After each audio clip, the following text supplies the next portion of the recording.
Our guest today is Chelsea Handler. The one of a kind, Chelsea Handler. Mm-hmm. Chelsea Handler. Friend of the show. I've known her for a while. I used to see her out. Been to her house. We had a friend's night over there once. She's very, well, I would say quite wealthy. Yeah, I think that's a safe assumption. I would say so. She started this sort of genre, Chelsea, lately on E! With like 5 comedians that are not especially famous at that moment, and they do become famous from the show, and she leads it. So that she's kind of I'm going to call her a trailblazer. Whoa, okay. She's a pistol. She says what's on her mind. She doesn't hold back. Very true. She's a traveling comedian also. She does a lot of things, but she sells out some big venues. And when she goes on the road, I think I saw her at Caesar's Palace years back, and does a good job. Also has a book out. I'll have what she's having. She also has a special out. The feeling. Yeah. Oh, also, I gave her an idea for her next special, a title. We talk about how to name specials. We talk about her dating life. She's pretty easy about answering anything. She is so single. Doesn't want to get married, but she does. We will talk about her current boyfriend, who she described as a mountain man who lives in the mountains, and she goes and visits her mountain man. Right. That was an interesting possible boyfriend. I'm not sure how she describes it, but a guy she does hang out with, and this is a world of people hang out with people. Yeah, and this is what you're going to hear us hanging out with Chelsea, and we well, not that way, but yeah, our overtalk rate was pretty decent, 3.4 per 10 seconds of chatter. Per milliliter. Yeah, we did pretty good on that. And I think you'll enjoy it. Let's get her going.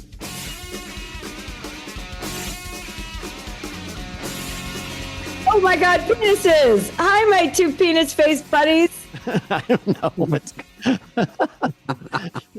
I saw Chelsea recently, Dana, at a little backyard get-together. Oh, remember I came over here on the couch. I said hi.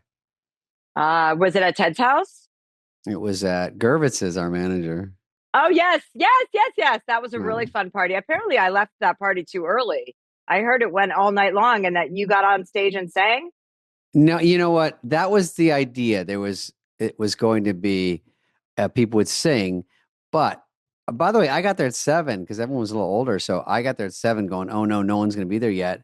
And then people are leaving. I go, wait, guys, I'm the old guy, but I wasn't the oldest guy there for once. And then Dana, I don't think you went to that one, but after about 9, it was kind of slowing down. And then I goes, are they going to sing? And they're like, no, they did a birthday cake. And then they go, and then his daughter sang. Remember that, Chelsea? Yeah.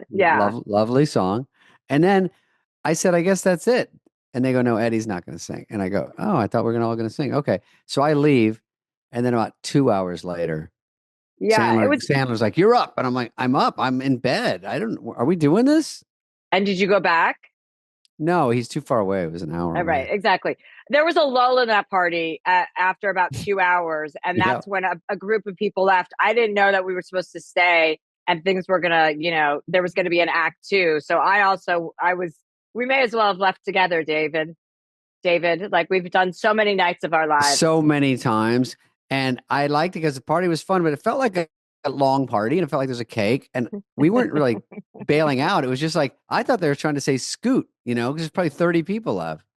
Also, I feel like Gesundheit, if that was a sneeze, Dana, I also feel like, LA is so lame. You know what I mean? Like no one is out till 9. I mean, that's what time everyone goes to bed. Every party ends earlier.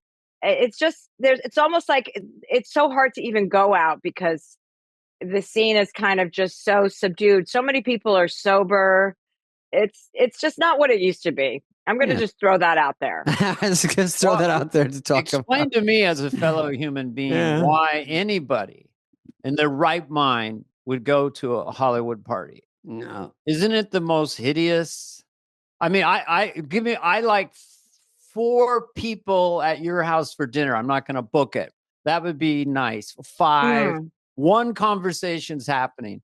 But the small talk derby, what's up with Chelsea? What's going on? Oh yeah, God, I don't know how you guys deal with it. Well, when it's hours of that and you keep walking to the same people all night, you don't know what to say the 8th time you see them. And yeah, and it's also like you have to question why you're at parties. Like, what's your motivation? Why am I here? Like, am I promoting anything? Like, why am I going to an Oscar party? I'm not nominated for an Oscar. Why am I at the party? Like, I'm like, no, it's you got to show up once in a while to like refresh people's memories. But I find LA to be, I wish I want to have that place in New York. That's going to be my goal. I think that's a little bit, it's too unhealthy. Like I'm becoming almost elderly in this lifestyle. Whenever I'm here, which isn't frequently, I come back home and like last night I was supposed to go over for friends for dinner, which the kind of event you're describing or dinner you're describing, Dana, which is actually sounded really nice. But even getting in my car and I am in a compromised situation because I just had some surgery. So, it's not fun. I can't drink. I can't really do anything. But I was going to get in my car and go over there. And I was like, I don't think so. I don't think I would rather just sit here and watch mindless television and sleep as much as I can. I think I overheard one of you lesbians saying that you slept for 11 hours last night. I did. Yeah. Wow. Yeah. Wow. Did you masturbate to get yourself to sleep? No, but I woke up and I had completed the task and it was like, what the fuck was I dreaming? Yeah, you can do it in your sleep. Oh, yeah. So who started that? What I meant was the movement in the stand-up world with women, females, whatever you prefer. And it seems to me that Joan Rivers made a turn where she really was more incendiary than the 60s Joan. And then there's this continuum of female stand-ups just saying what they want. And I put you in that, you're like the leader kind of in a way. There's younger ones coming back. I don't know. I mean, when did stand-up turn for women where squirting jokes and stuff like that could come out? Who just anything goes. Yeah, I don't know. I think it's like a rush it's like a wave, if you will, no pun intended, a wave of squirters talking about squirting and women, the more, listen, we're all talking about the same stuff. When you break down stand-up comedy, you're talking about your personal life, your relationships, your relationship to drugs and alcohol. It's all the same pitter patter of ideas.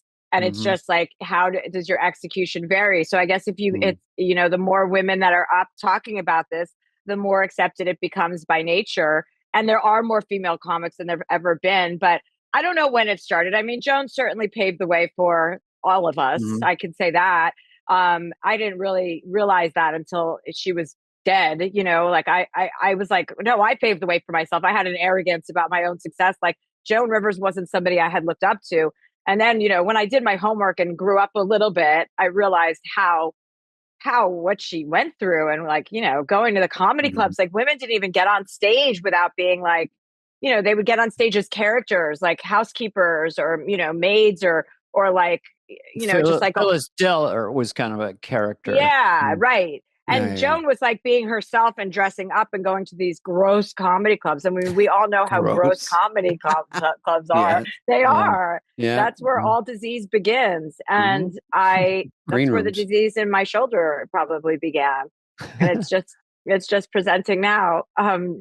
But yeah, she was a trailblazer, of course, which is an annoying word for some reason. I find that annoying. I don't like when people call me a trailblazer either, because I'm not out there with, blazing trails. But I think that it's just good to see women succeed. It's good to see women being taken seriously. And it's like the idea that women aren't funny is just so dumb. And I know both of you know that. But like, for so many men out there who really think that comedy is just a men's game. It's been so insulting for so long that you just kind of turn off that noise. Like, when I was doing, for instance, my first talk show, Chelsea Lately, I didn't pay attention to any of that because I didn't go home at night thinking, what was it like to be the only woman in late night? Those were just comparisons that everybody else made. And I feel like if you spend too much time thinking about that aspect of it, it's taking away from your creative outlet anyway. You know what I mean? You should be creating, you should be doing your thing and not looking around to see what your competition is doing. Because I certainly didn't look at David Letterman and think I was in competition with him. You know what I mean? I wasn't. I was on the E Network, Right. So that's what I think I have to say about but that. making a buzz on the E network, even though he's on network, but you're helping E get wider and more looked at, which is interesting. Also, when I go to the Comedy Store, you don't even blink. Every other comic is a female. I mean, everywhere you go, it's not even like, oh, you're not one of the comedians. You know Oh how it yeah, used to right. be. You'd be like, wait, there's a female comic on the show tonight. It would be like Rita Rudner or something Paula Poundstone. But Right. now there's so many. So it's great. I mean, listen, it's all if you got some game, and they don't mention there's also bad male comedians. So it's not like all Yeah, the lots of them. Lots of guy ones them. are good and the females are bad. It's like, if you're good, you're good. And so you see a nice mix. I've seen some on Instagram that are funny, just pop in my feed. So, when I was growing up, yeah, it was like the female comedian was referred to as they wouldn't say David Letterman, the guy. And that yeah, was more prevalent. This woman comedian and woman. I see less of that more than yeah. just comedian. And one thing's kind of cool about you is you produced a show for Whitney, right? I mean, you do a lot of producing of things and for other people. Yeah, So I did at that time. Well, mhm. yeah.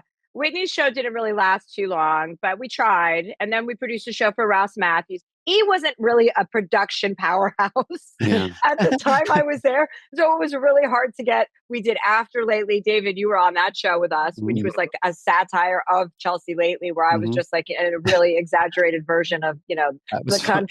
cunt that I am. But we did so much like where was I going with this? We did so You're much. producing Whitney. Oh yeah, it was really hard to get anything done at E with them being behind anything. Like they were just trying to Mm-hmm. assuage me because we had a hit show. So they'd be like, "Oh, you want to produce this? Great, go ahead." And then they'd be like, "Oh, it's not getting the numbers or whatever." But it was hard to get anything going on E. I mean, the Kardashians in my show were like, and I don't know, Saving Sunset or whatever it's selling Sunset.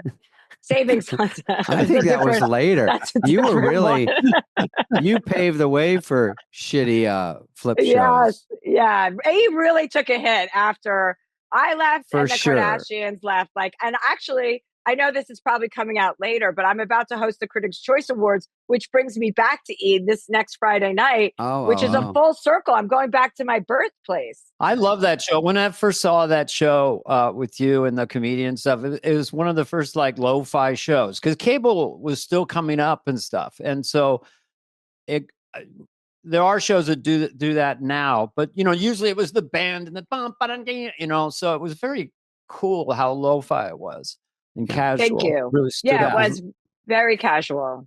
If you're And just it made it funny, you don't funny. need much. You need a camera, and then people are like, oh, you don't need all this other noise, because some of those shows, there's only just this much comedy and there's little pieces, but those are harder what you're doing, because it's just like, turn the cameras on, let's just talk, and we'll find things to talk about, and it just blew up. And that's why I agree, when you left, it was a big hit on there. But Yeah. also, like it was so much fun because you guys are from SNL, so you know about like ensemble. But what was so much fun about that show was that the casualness of it allowed us to like just book my friends on the round table. So many comics that I didn't even know that I discovered on my own show whose careers have blown up, like Fortune Feimster or Oh Joe yeah. Coy, like Kevin Hart used to be on the round table, like all these people. So Mhm. and it was so unique in the fact that, like, at the time anyway, because everyone's ripped off that show now too. I mean, David, you've even ripped it off, but like Mhm. and I don't believe ideas can be ripped off, so I don't care anyway. But like putting comics together when Mhm. you become a comedian essentially to stand on a stage with a microphone alone, like it's the Mhm. most probably narcissistic you can be. And so to have comics, to have four comedians on a round table at Mhm. the same time sharing space and actually having to listen to each other and riff off of each other was a joy, and Right. also kind of unexpected because you don't see comedians interacting that much.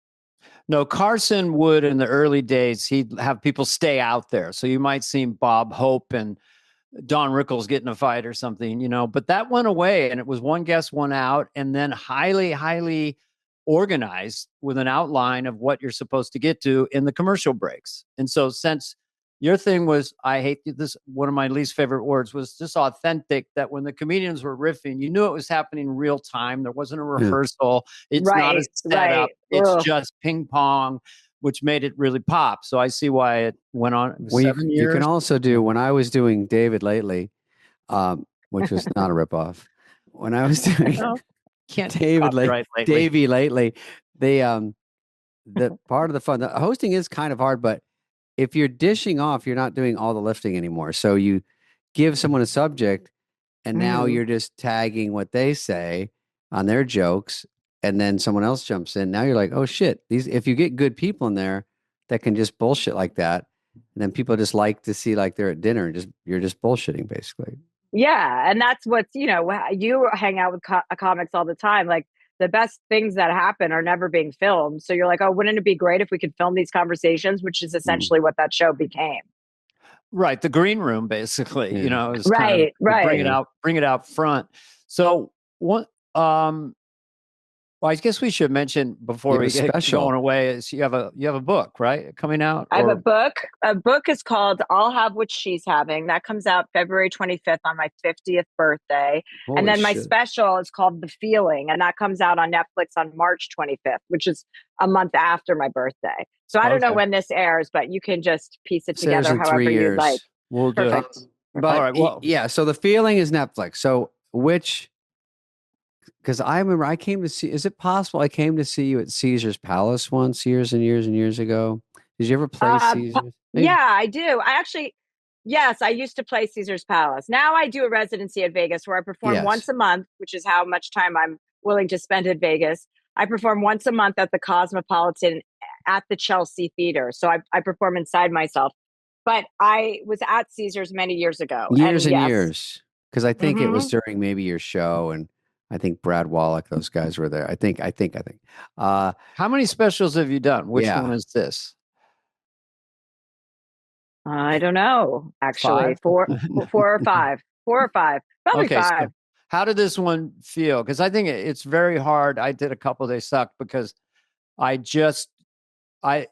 you know you have one, there was a technical issue and you have one shot.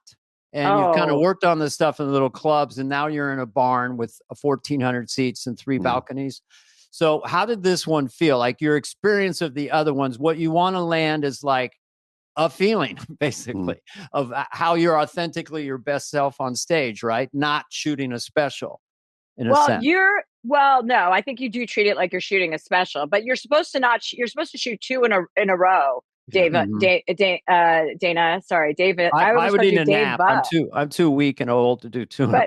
Well, I mean, I guess so, because that's how you don't screw it up. If you don't get what you want in the first set, then you know to get it in the second set.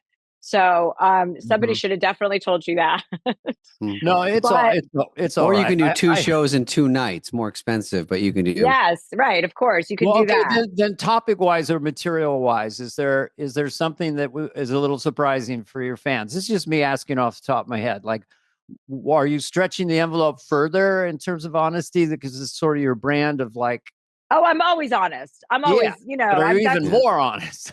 Well, yeah. I mean, these are some personal stories. I have a really great Andrew Cuomo story in this special, a personal Andrew Cuomo story, because I was trying to get penetrated by him during the pandemic. I remember that trending that you were going to try to fuck Andrew Cuomo. I remember. I was hoping it was going to be a live stream. I know. I wanted to also live stream it, and I wanted to do it for my country because he just felt so. Like we had leadership at a time where we were so dehydrated for it. But I have a really good story in there about that. I have a great George W. Bush story going to Kenny Bunkport compound, like on 40 milligrams of THC and having to interact with the president on a pickleball court, the former president. Right.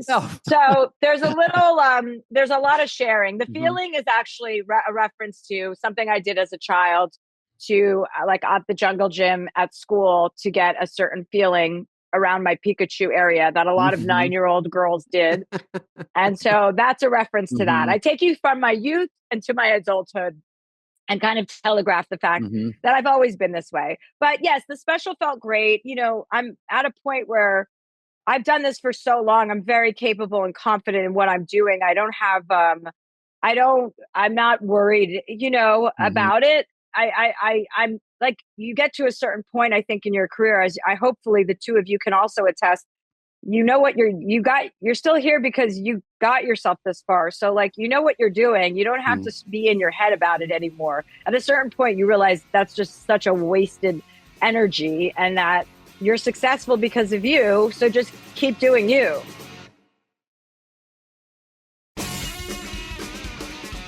No, I agree. I have a self-critical side of my brain, and if I do stand up in a club, one night from the other can be completely different. If I get into a character or some idea, I like it to be kind of riffing, parse material and riffing. Right. But very hard with like 19 cameras. I don't know why they need that many.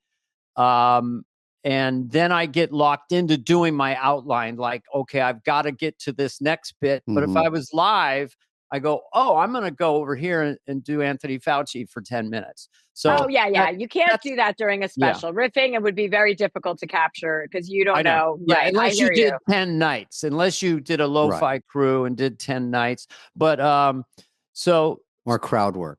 That's tough on a special. Well, one thing I was just curious at your take on this, hot take, that this era of Netflix special and comedians playing stadiums and arenas and multiple nights at Madison Square Garden. I don't know exactly when it started, but it's a phenomena. And I don't know if one of our great female comics, sorry to put it in that box, has made that leap to arenas or Madison Square Garden, or has someone done that? Amy. Well, I've played Madison Square Garden, but not I think I did the theater at Madison Square Garden. I've definitely done Radio City for multiple nights. Amy Schumer played Madison Garden, I believe.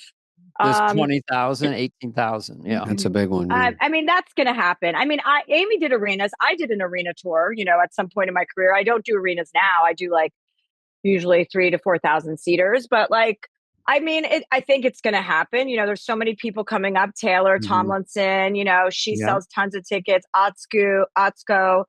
I mean, there's a ton. So yeah, I think it's also a choice. Some comics don't want to move to that level. Yeah. Like there's a level of intimacy.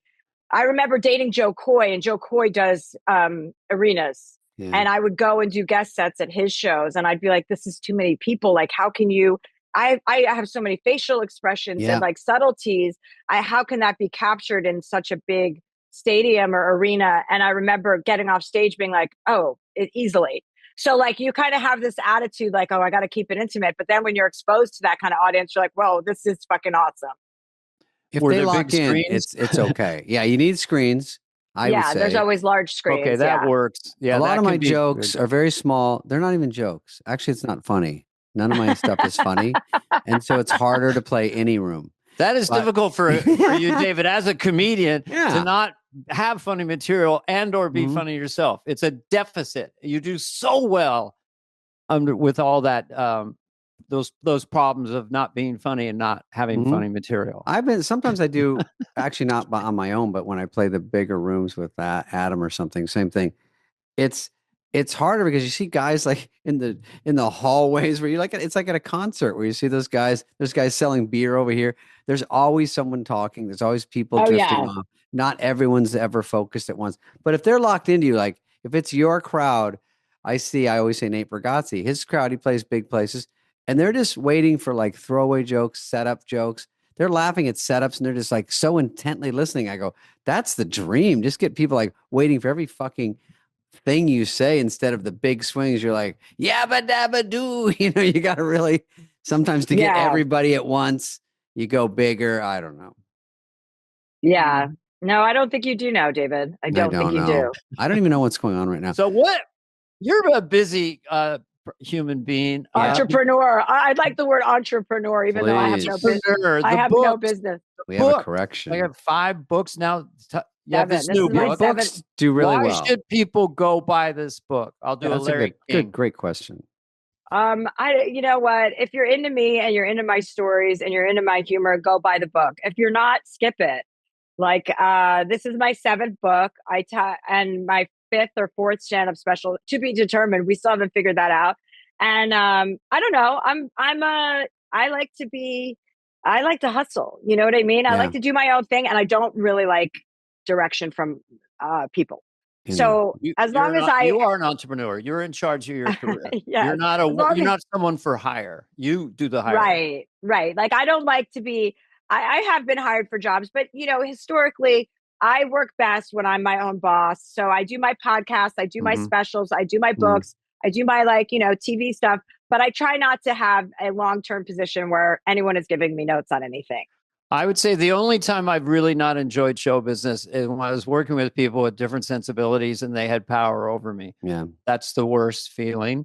Yes. They're offering, I just want some advice for a sec. Yeah. Like they're asking me, can I write a book? Just you don't have to answer this in long form, but what's your advice? Someone writing a book. I mean, did you talk into a tape recorder? Did you have a writer's assistant? Do you just start throwing stuff at the wall, or how do you do it? Didn't you have a book, Dana? I think I have your book. Don't you? None, I don't think. No, I didn't. Oh, maybe I'm thinking of your book, David. My book would be too dark. I mean, no one would believe it is the problem, because I don't have that image, but I think it's pretty. I mean, listen, I think as long as you're honest, for me, I just think honesty is a commodity. There's a lack of it. People are a little bit scared of honesty and like conflict and uncomfortable things. So I like to kind of go ahead, head first into that stuff. And that works for me. And it's like, whatever your point of view is, I think anyone can write a fucking book, especially like in our industry, and everybody does. So that should be your first, barometer that you can do it. And your stories, the reason why they're yours is because they're not believable. Like everyone's stories you could say that about. So I would say, I don't use a writer's assistant. When I write my books, I do it all by myself and I just start writing. I sit down at a computer. Yeah, I type everything on a computer.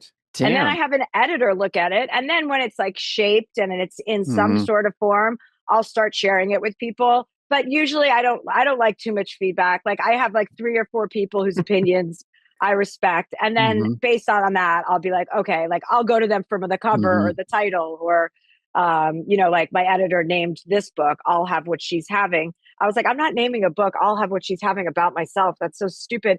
And she's like, no, that's how you feel after reading the book. I'm telling you, you want what you're having. And I was like, okay.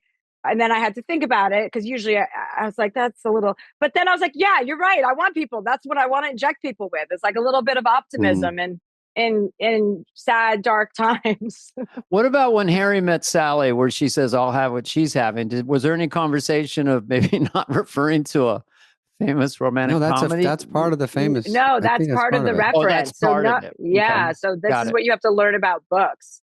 It's kind of like, we have a lot to learn, Deva. Yeah, we're that tight. We go by one name, Deva. But thank you.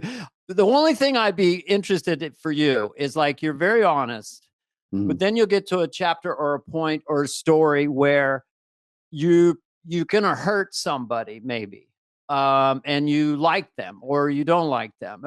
How do you navigate that? Or you just do you just navigate that a little bit? It's a judgment call. Should I bury this person at the party where they were drunk or keep it in? Stuff like that. Well, you have to legally shroud people's identity unless they're a public figure. So like if I had my story about Andrew Cuomo, which happens to be in my stand-up special and in my book, there's a crossover. It's two kind of different, like there's way more room for detail and everything in the book, but he's a public figure. So I tell like one version of that story in the book and it's the same version, but different storytelling styles for stand-up for books. But like for him, I don't have to ask permission because everything I'm telling is true. For a friend of mine that I'm writing about who I like, who isn't a public figure that I'm saying something embarrassing or bad about, like I have to shroud her identity so that no one will read it and recognize who you're talking about. So sometimes it's like I'll make up a character. I'll make a guy, a girl, or make you make them a different age, a different part of the world they live in, and blah, blah, blah, just to kind of shroud their identity. But that's what you have to do when you write books also. I've gotten all I need today. Thank you. I have a question. This is your motivational talk for you guys this morning, for both of you, Deva. I have a question about your, you don't like bosses at work, but do you like when you date someone, do you like to be bossed around? a boss in the bedroom. I mean, I like being sexually bossed around. I mean, no one's really going to boss me around because that's just not going to happen. You know what I mean? I don't have time for that. But I do like sexually when somebody kind of tosses me around and tells me to shut up or like pushes my head down, like playful sex. I like that. Into the wall. Did Joe Coy do that? Probably when I asked him to. You got to kind of tell guys, luckily these days, that you want that. And that you want to get so yeah, I'm sure Joe Coy was a little bit, trying to throw me around. I'm sure. Well, also, did you call him Joe Coy? You like you go, hey, Joe Coy. During sex all the time. I would go, oh my God, Joe Coy, Joe Coy. Oh my God, Joe Coy, are you in? What's happening? I've never heard anyone just call him Joe. I think it's always Joe. I didn't know that he didn't know how to spell Joe Coy. I thought Joe Coy, I thought Jokoy was like his birth name. And his name is like actually Madonna. Joe. And then Coy is a made up name. So, and then he combined Joe Coy. So I don't know. Worked. Yeah. Yeah. So that was actually difficult when I was writing the book because there's a chapter I talk about my relationship with Joe Coy, and I'm a real big on spelling and grammar. Like I find it to be a turn on when also people pay attention to spelling and grammar. Sure. And so he spells his name Jokoy, and I had to spell it Joe and then Koy and a space. I did. I couldn't spell it that way that he wants people to spell it, just out of respect for myself. It's not an actual name in the English language. J-O. I associate with a female spelling. Well, that's right. Women who are named Joe, it's J-O, and he's spelling his name like a woman. So I had to respect him because I know he doesn't identify as a woman. So I wanted to spell his name correctly. Just by chance, he might see it and learn how to spell his own name. Yeah. Well, Joe Coy it's whimsical a little bit. I don't know. Joe, Joe's like a Joe guy. Joe Coy's kind of artistic. Joe Coy. Yeah. I wouldn't do it just because it's a female name. Like I would change. Maybe he didn't know that. Joe from Little Women, you're talking about? Yeah. There's not that many J-Os out there. Like who's the better stand-up on their best night? You or Joe Coy? Well, Joe's a great stand-up. I would never say that I'm a better. He's great. I mean, he is very good at what he does. So it would help if you said you were better. I would never say that about any comic. I don't need to say that. He's powerful, definitely. He's physical. He does a lot of voices of other people around the world. You're different comics. You'll say that. That's actually good. Yes, completely opposite ends of the spectrum. Exactly. Yeah. It'd be like comparing an apple to a pineapple. To a typewriter. Thank you. Yeah. To a typewriter. to a Dyson. It would like be comparing a clean air. What is this called? An air doctor. We all have to get air doctors, right? After the fires. It would be like comparing an apple to an air doctor. I think it would be like comparing a pretzel to the lunar module. Yeah. Yes, that's right. David, it would be like, I don't have any good ones of that. But I was saying that maybe Chelsea. The chemistry between the two of you is palpable. And I think the chemistry between the three of us is very intriguing as well. So palpable is good? Palpable is something you can almost you can feel it and you can touch it almost. When you date a guy, do you feel like you're a little intimidating or guys scared to ask you out? You think? Yeah, I think men are very disturbed by me. Yes, I think that they find is not what I said. I think they find me off-putting, and some men really love me, and that's nice. But I think as men in general, straight guys above a certain age are a little bit put off by me. I'm not trying to be intimidating or to turn people off. I just have that essence about myself. Well, and it doesn't seem like you're out trying to turn them on either. You're not like thirstily going after guys. You're just When's the last time you had sex? Just a few weeks ago. I have a mountain lover. I have a mountain man that I have sex with in my mountain house in Whistler, Canada, where I ski. So right now I'm in LA, and usually in the wintertime I have sex with a mountain man. And does the mountain man have a big burly beard and really husky? What is it? A lot of pubes. How is he what are you getting at? Yeah. He has a beard. It's not burly like what you're envisioning, but he has a beard. Yeah. He definitely looks like he's from the mountain. You know what I mean? Is it Bert Kreischer? Yeah. It is not Bert Kreischer. No. He has never been on top of me, inside of me. I don't think he's been on top of anyone except for his own wife. So that's probably for the best. That's sweet. Yeah. We're going to spin that sweet. Well, you have a mountain man in a cabin. You've got a best-selling book about to happen. Dial it in. You got a special. I mean, what don't you have right now? A baby. I don't have a baby. Thank God. So there's that, Okay. I think about all the things that I don't have that I'm grateful that I don't have, like a husband. I never wanted to be married. I just find that idea. I can't believe you've never gotten married, David. Did you get married one time? I don't think so. Good for you, like for making that decision. Dana, what about you? Have you been married? It's hard to make that decision, to be honest. I was just weird.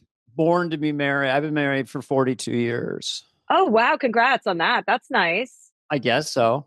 That's why Dana and I have all the sexual tension between us. I just had a really weird childhood, and I just the walls would close in on me over time if I was just alone too much, So right. When you've had a great boyfriend and you're not married to him, and you're watching TV and you're having fun and you have your separate career in life, that's fun, right? Because you get to share stuff. It's fun, right? You don't have to get married, though. Marriage is no. Yeah. No, I'm with David. I mean, David and I probably have some similar dating habits. I like just to have an open field. And even if I am dating someone, it's very clear, like, this is not, this is nice and everything, but there's not going to be any sort of long-term commitment made ever. And that's not the way I roll. I don't think I've ever had that conversation. That's great. I mean, it's harder for guys to have that conversation. Like Bill Maher guys that look like me. Bill Maher always says to me, everyone wants me to get married. I go, no one wants you to get married. You don't have to get married. We don't. Married people don't think that you've all got to be married. So, especially Bill Maher. Like, who's worried about Bill Maher getting married? Who? No one. He says. Friends yeah, exactly. I don't know. I go to Chelsea at things just to go laugh because she's always going to say something snipey and funny about somebody. It's fucking always funny. You're always good to. I think I've even been to your house. I don't know if it's that house. No, this is a new house. You know whose house I fucking bought? RFK. RFK Jr.'s house is the house. And he and Cheryl Hines. So I bought this house. I didn't know that they owned the house when I bought it, which would have been a huge. Take out the weight room. Why do you? I mean, I've had an infection ever since I moved into this house, and I believe it's from him. He's supposed to be a health guy, and you got staph infections from his. Look at this bruise. It's from my IV. I have to have a daily intravenous. Yeah, like I thought that was from a rough up session with Mountain Man. With Joe Coy. With Joe Coy right now. Yeah. Are you? Congratulations. Right. Me too.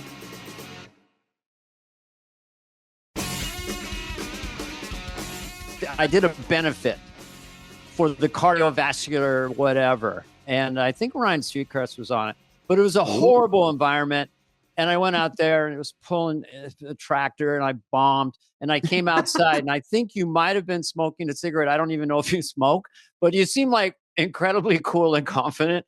And you sort of went, how many of these do you do? Like you basically, in my mind, you were saying to me, why would you do this? You know? And I had the disease to please and say yes. And so that's how I remember you. And I thought you were very cool. Oh, well, that's cute. Yeah, I'm just cute. Yeah. Chelsea, part of her attraction is she's obviously very pretty, but she's very like kind of a tough chick that everyone feels like they have to win over because she's not easily we're referring to you now, Chelsea. Yeah. She doesn't suffer I thought she hung fools. Up. She doesn't suffer fools. I would not say. You got to throw something at her that's decent because she's going to see. But there's a hurt little girl in there somewhere and a vulnerable person behind that Dennis that's Miller what I'm looking exterior. For. There's a gooey, sentimental, cries. A real softy. I think everyone has. By the way, I like that she's texting during this. Anyway, we're giving all these compliments, and you're like, I'm just texting. I'm texting the police. You're going. Can we wrap this up?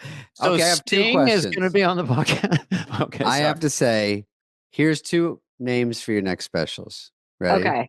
Okay. One is More Honester. That's not bad.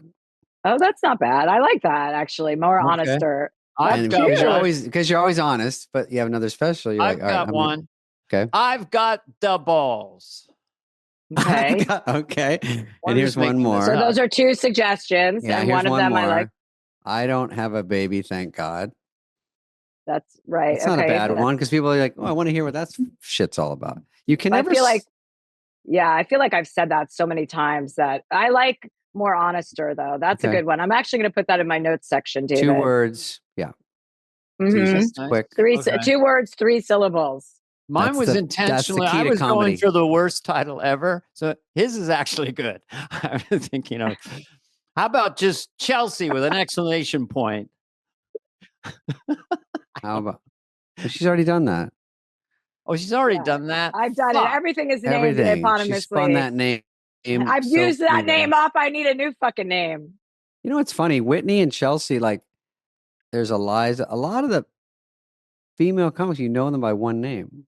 You don't know me by Dave. Mm-hmm. You know what I mean? Everyone knows you by Spade. Everyone goes by. Right. You guys go by last names. Well, some of the girls do too. Guys go by last. Yeah, it's true.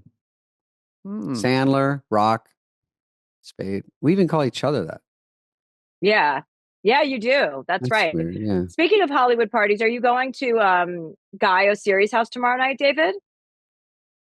Oh, I'm not because I have a fucking casino gig. Oh dear. Well, I would love it. That's fun. I would like to see you there. I know. I was just going to see if you wanted to go with me on my my +1, but I can't believe, if you were going, but well, those are fun because he never says who's going, and I never ask. I'll just go and see what's going on. But I'm shooting this independent right now film, and this is my first day off in a while. And I definitely wanted to do this with you because it's been hard to sort of organize. But then tomorrow I have to go do a show I had booked before I did this. So I am going to miss it. I would like to do that. It's a fun night. Well, I hope you have a great time at your casino gig. What city is that in? No one knows. It's exactly. You go and casinos are pretty tricky. They're fun though. And when you get there, they're not bad. Is it with Nikki? With Nikki Glazer? No. Mm-hmm. No, we do a Vegas thing, sort of like Chelsea sometimes, and those are fun too. At least Vegas, you can stay up late, Chelsea.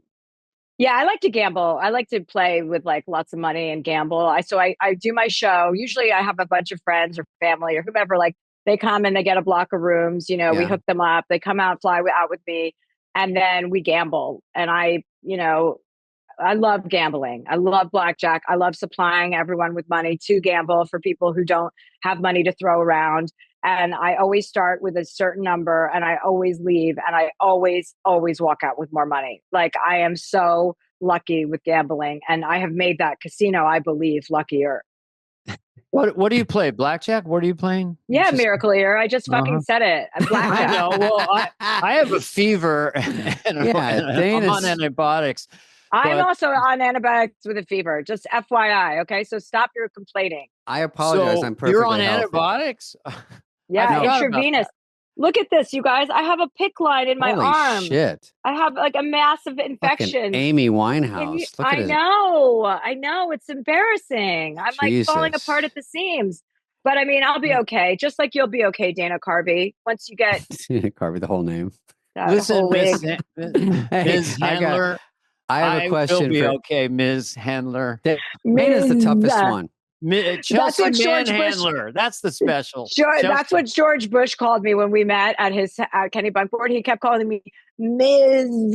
Handler, like to really enunciate to represent my like loose lifestyle. Ms. Handler, like this unmarried Hillian. He likes to laugh. Harlot guy, Harlot, yeah. He makes Jezebel laugh. Yeah, well, you would know, Dana. I mean, you played him for so many years. That's your guy. You mean Bush Sr.? Oh, right. Didn't you play him too? No, I'm talking about Bush Jr. I played Jr. just in my stand-up, but Will Ferrell did him on SNL. Yeah. But I played him. Everybody does W. He's a funny character.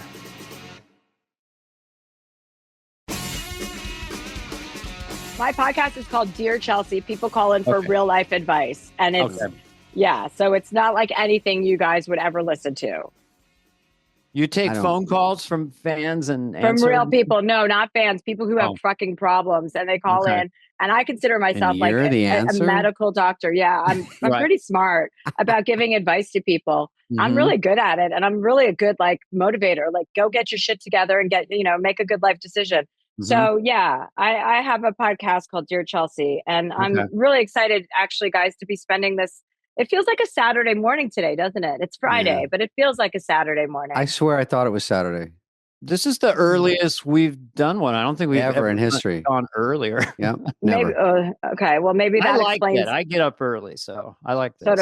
So do I. I always get up early, wherever I am in the world. They said you have to be at the Beverly Center at 10, so we'll let you go. I guess the Beverly Center. I fucking hope not. My God. That's what they told us. They go, I fucking hate malls. I grew up in New Jersey, as you know, Livingston, New Jersey, which you mentioned previously. And I have had my run and fill of shopping malls. So please don't mention any shopping mall to me again, because I'm wrapped. Well, where are you going to go to Lady Foot Locker? They just have them on the street. Well, don't you love food court? Don't you love a good food court, though? You mean Sbarro? Yes, I do. A&W. Panda Express. A&W. Now we're talking, finally. No, Panda Express. I do not like Panda Express. I would like to put that out there on the record. Put it out there for future dates. Spade's going to get a Wendy's hamburger at some point today. Are you? I do still eat that once in a while, Yeah, I used to like Wendy's chicken nuggets, but that's not chicken, and I had to come to terms with that. Even though they were like my favorite fucking snack, I just had to eventually just be like, what am I putting in my body? I put so many chemicals in it already. Does it really need these chicken nuggets to put me over the top? Yeah. Doesn't appeal to me. Chelsea, I think we'll let you go. You did a great job, and I just want to say, lastly, you did use the word assuage. Is that what you said earlier? Assuage. It's great. I wrote it down. Good job. Okay, great. I learned one. I think you learned a few words today, quite frankly. By the way, when I text, if I ever text you, I have to be less like yo, because I talk like a rapper. So I have to I'll do all the spelling stuff for you. Okay, well, don't worry. I don't think anyone's confusing you with a rapper. Make sure you change that wrap after we hang up. ASAP, Spady. Yeah, change your wrap on your arm. Chelsea, let's get you choppered out of there. Things aren't going well. Yeah. It's been like this, you guys.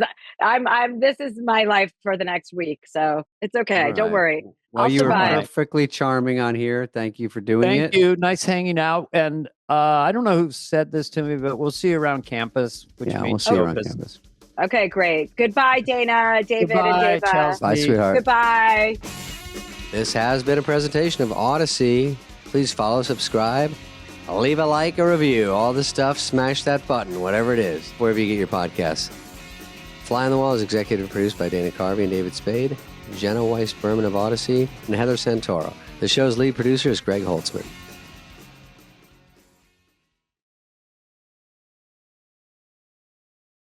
This episode of Superfly is presented by O'Reilly Auto Parts. The professional parts people at O'Reilly Auto Parts are your one-stop shop for all things auto do-it-yourself. You can find what you need in their store or online at O'ReillyAuto.com.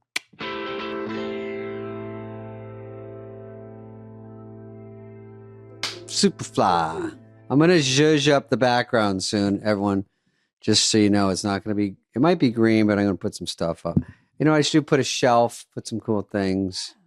And, because when I watch a podcast, I'm really looking at the background. We both have the literally worst ones, but I have the most benign. It's like it looks like a set of nothingness. There is nothing. It would be better if it was a fake green screen of just that. Yes, at one point I just go like this, Carvey, and it's a part of a curtain. We'll get you your Carvey sign to match my Spade one back there. And okay. Maybe I'll put my tour dates. Oh, yeah. Tour dates. DavidSpade.com. Where am I going, Heather? Yell out cities. Boston, New Jersey. Boston. You don't do it because it's easy. You do it because it's hard. Boston, next. Des Moines is almost sold out, I think. Des Moines is... Might have to add a show in Des Moines. I don't know if we're going to add one. I played the county fair there. I don't like adding shows. I like to just do it, fill it up, and then just come back on the next round and do it again. Right. They add one, and then you have that second show where it's a little sparse, and it's kind of a, what? Yeah, sometimes they fill up a second one.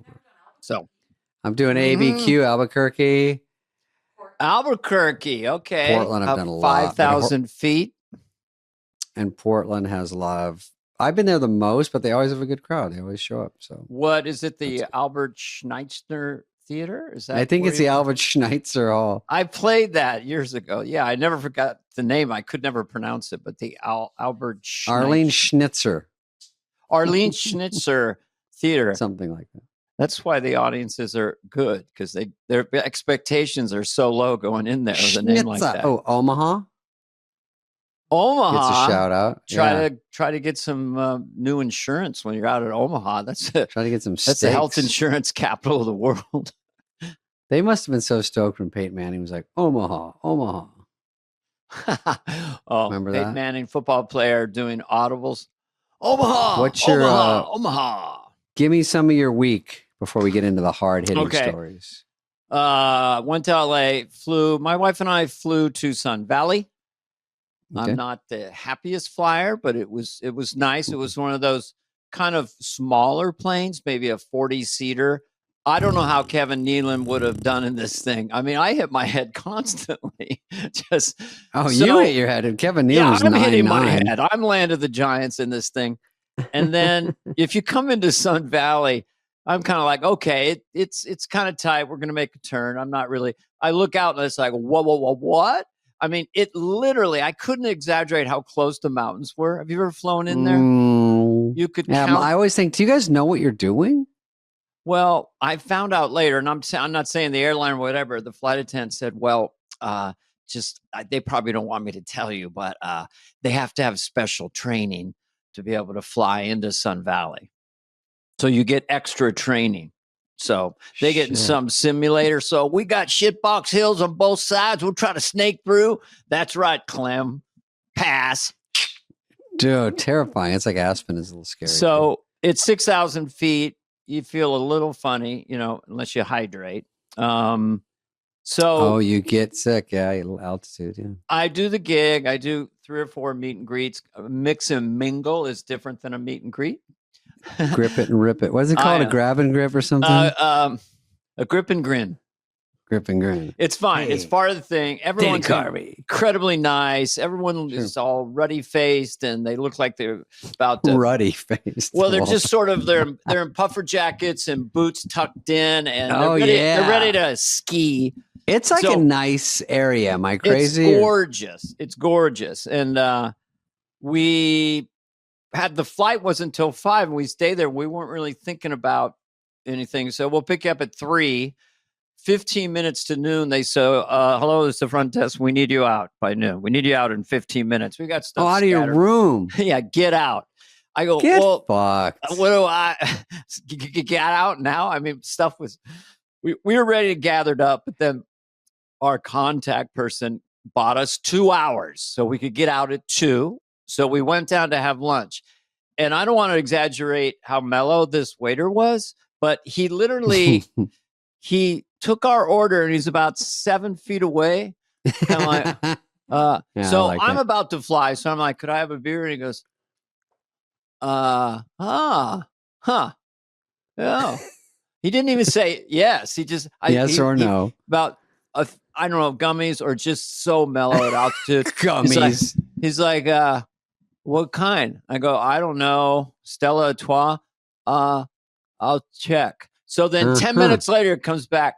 We don't have that. Well, I'll take anything. What do you got? You got this? He goes, let me go check. So he's gone another 10 minutes. He comes back. Then he's like, I go, do you have like Coors Light or something?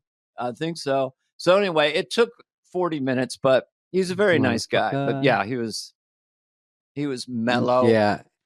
I did a flight where 2 things that bother me now. One is good. Do you ever get the window shade doesn't go down and you need a ball peen hammer? I'm like, it's like to put it up.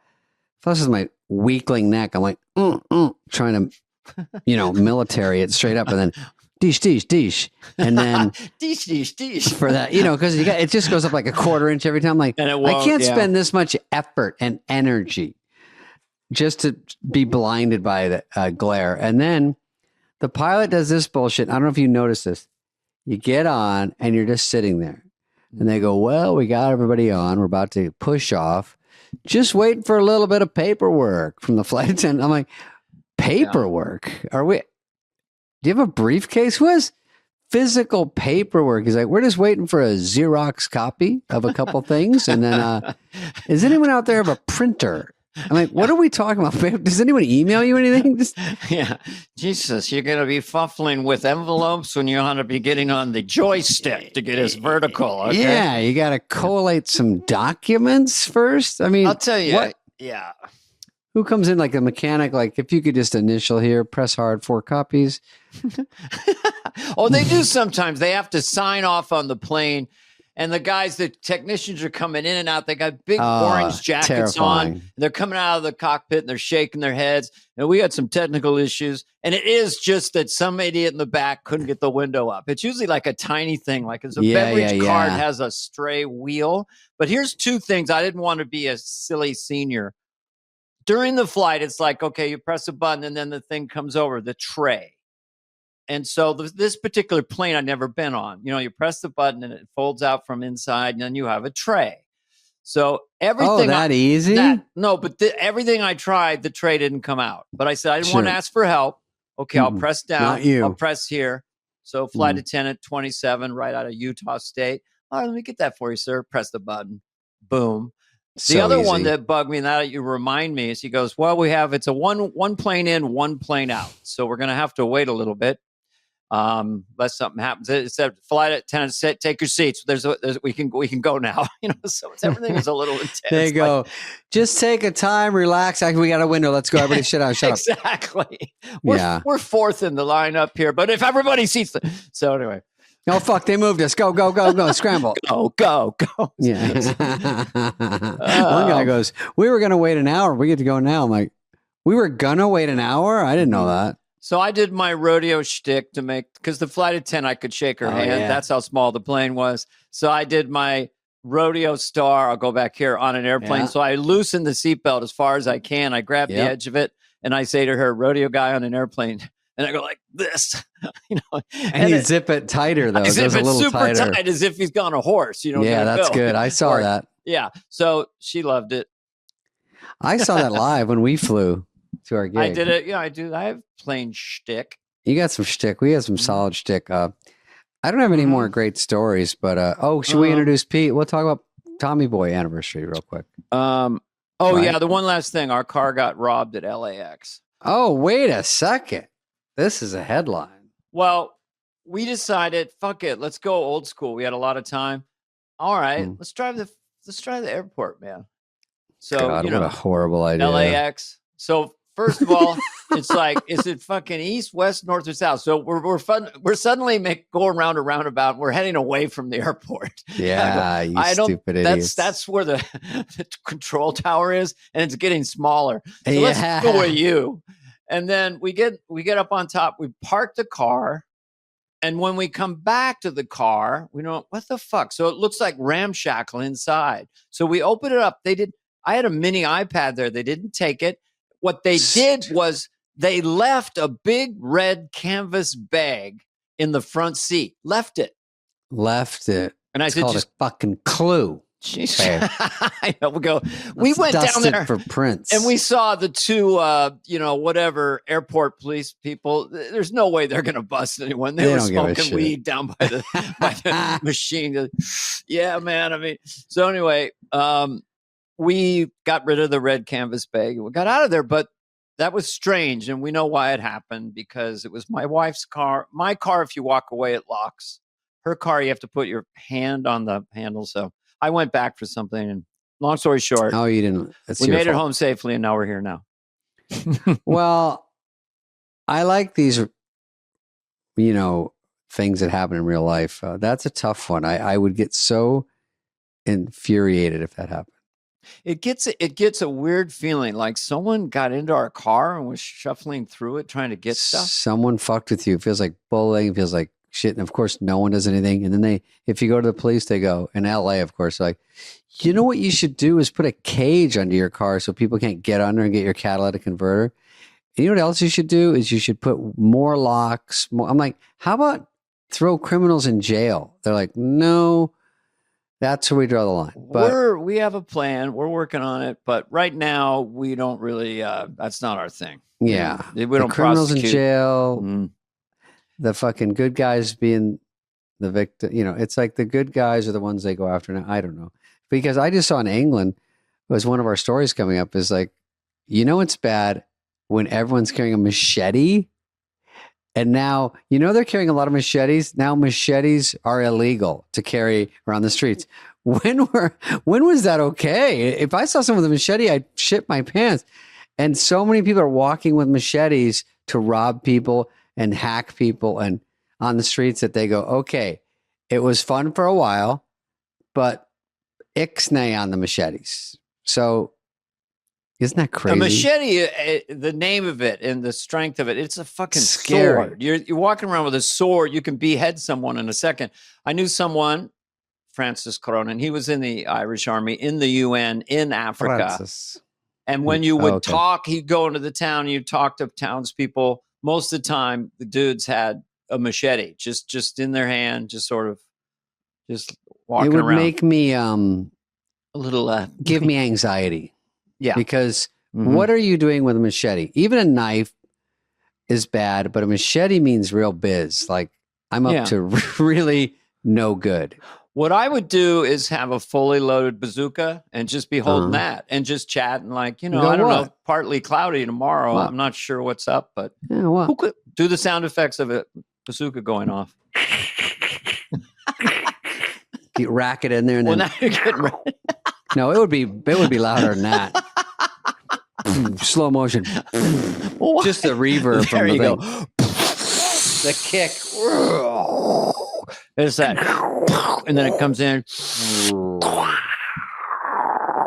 But dude, machete, you don't have to be a pro. You just start swinging that thing and you're going to cause some damage. I know. So I'm glad that England's come to their senses. Okay, when we come back from this Pete Segal interview, we're going to show the stories about machete, just to show it's not made up. Okay, so Pete Segal, my director from Tommy Boy. It's the anniversary of Tommy Boy. So we wanted to talk about it today. Yep. And I hear about it maybe every day of my life. And classics. let's go to Pete. We chatted with him about all things trivia Tommy Boy, and we'll be right back with it. We'll come back after.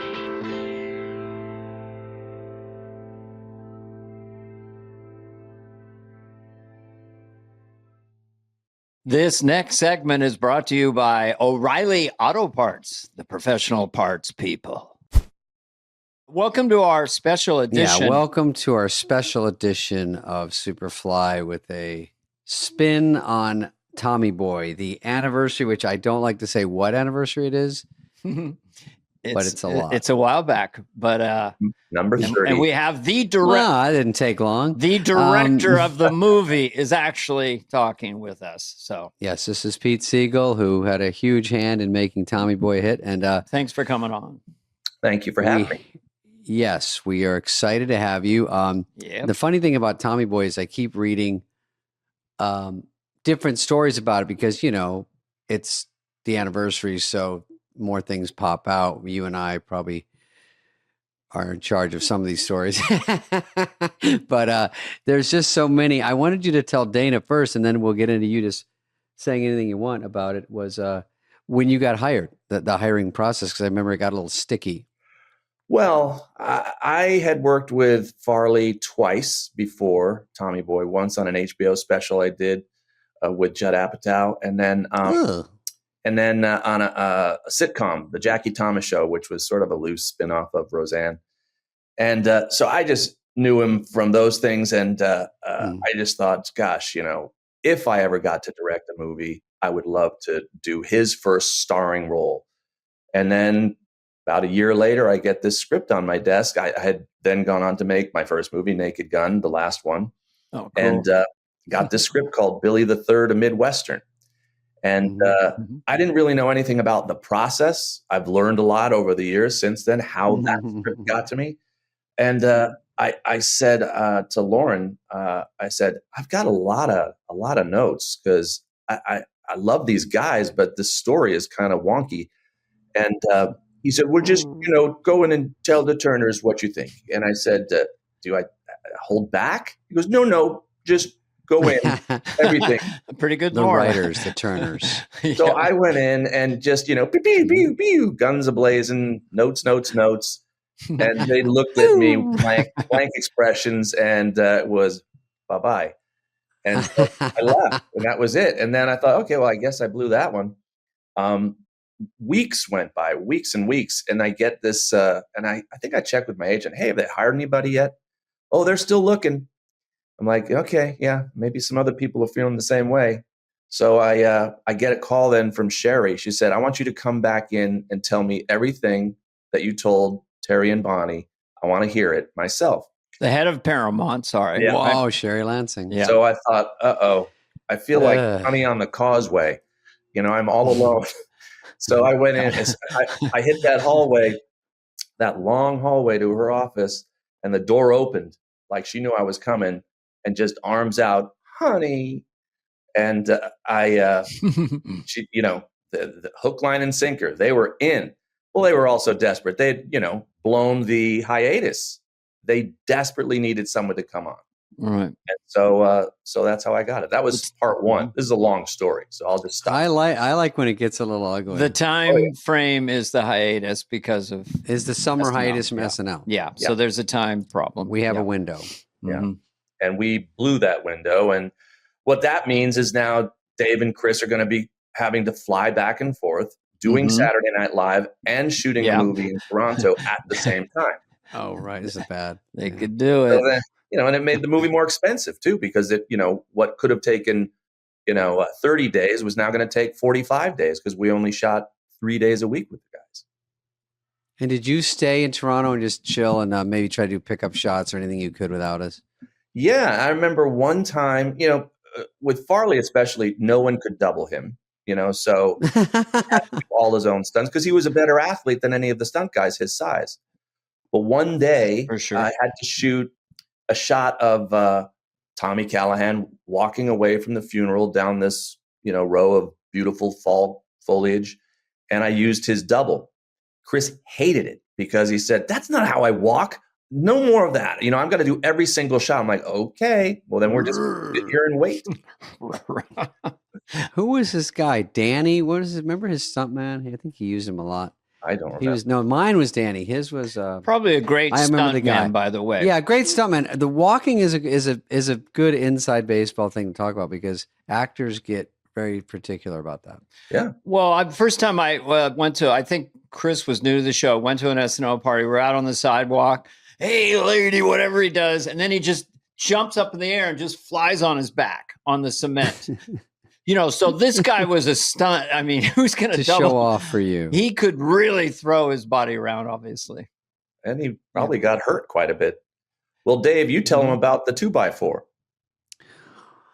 The 2x4 at the dinosaur place, prehistoric forest. Yeah. Well, I don't really remember this except remembering on the day of they take it and they score it. So they take a 2x4. Part of it's supposed to break easy and it's made of balsa wood, maybe. Yeah. With like the little rubber padding on one edge. Yeah. You know how it is, Dana. So, but I'm supposed to hit him in the face. We start a fight, which is a funny scene. We have this huge fight. But he sticks his head out to get hit. And of course, it's not an exact science, but I swing. And I don't know if it didn't break or did break, but Pete, you might know more, but I definitely hurt him a little bit on those because even if you get hit by an egg carton empty, it still hurts if someone's swinging it at you. Try not to hurt the guy, but it's almost impossible. They didn't have it perfected. You finished that one. No, I think you hit him with the hard part of the 2x4. Yeah.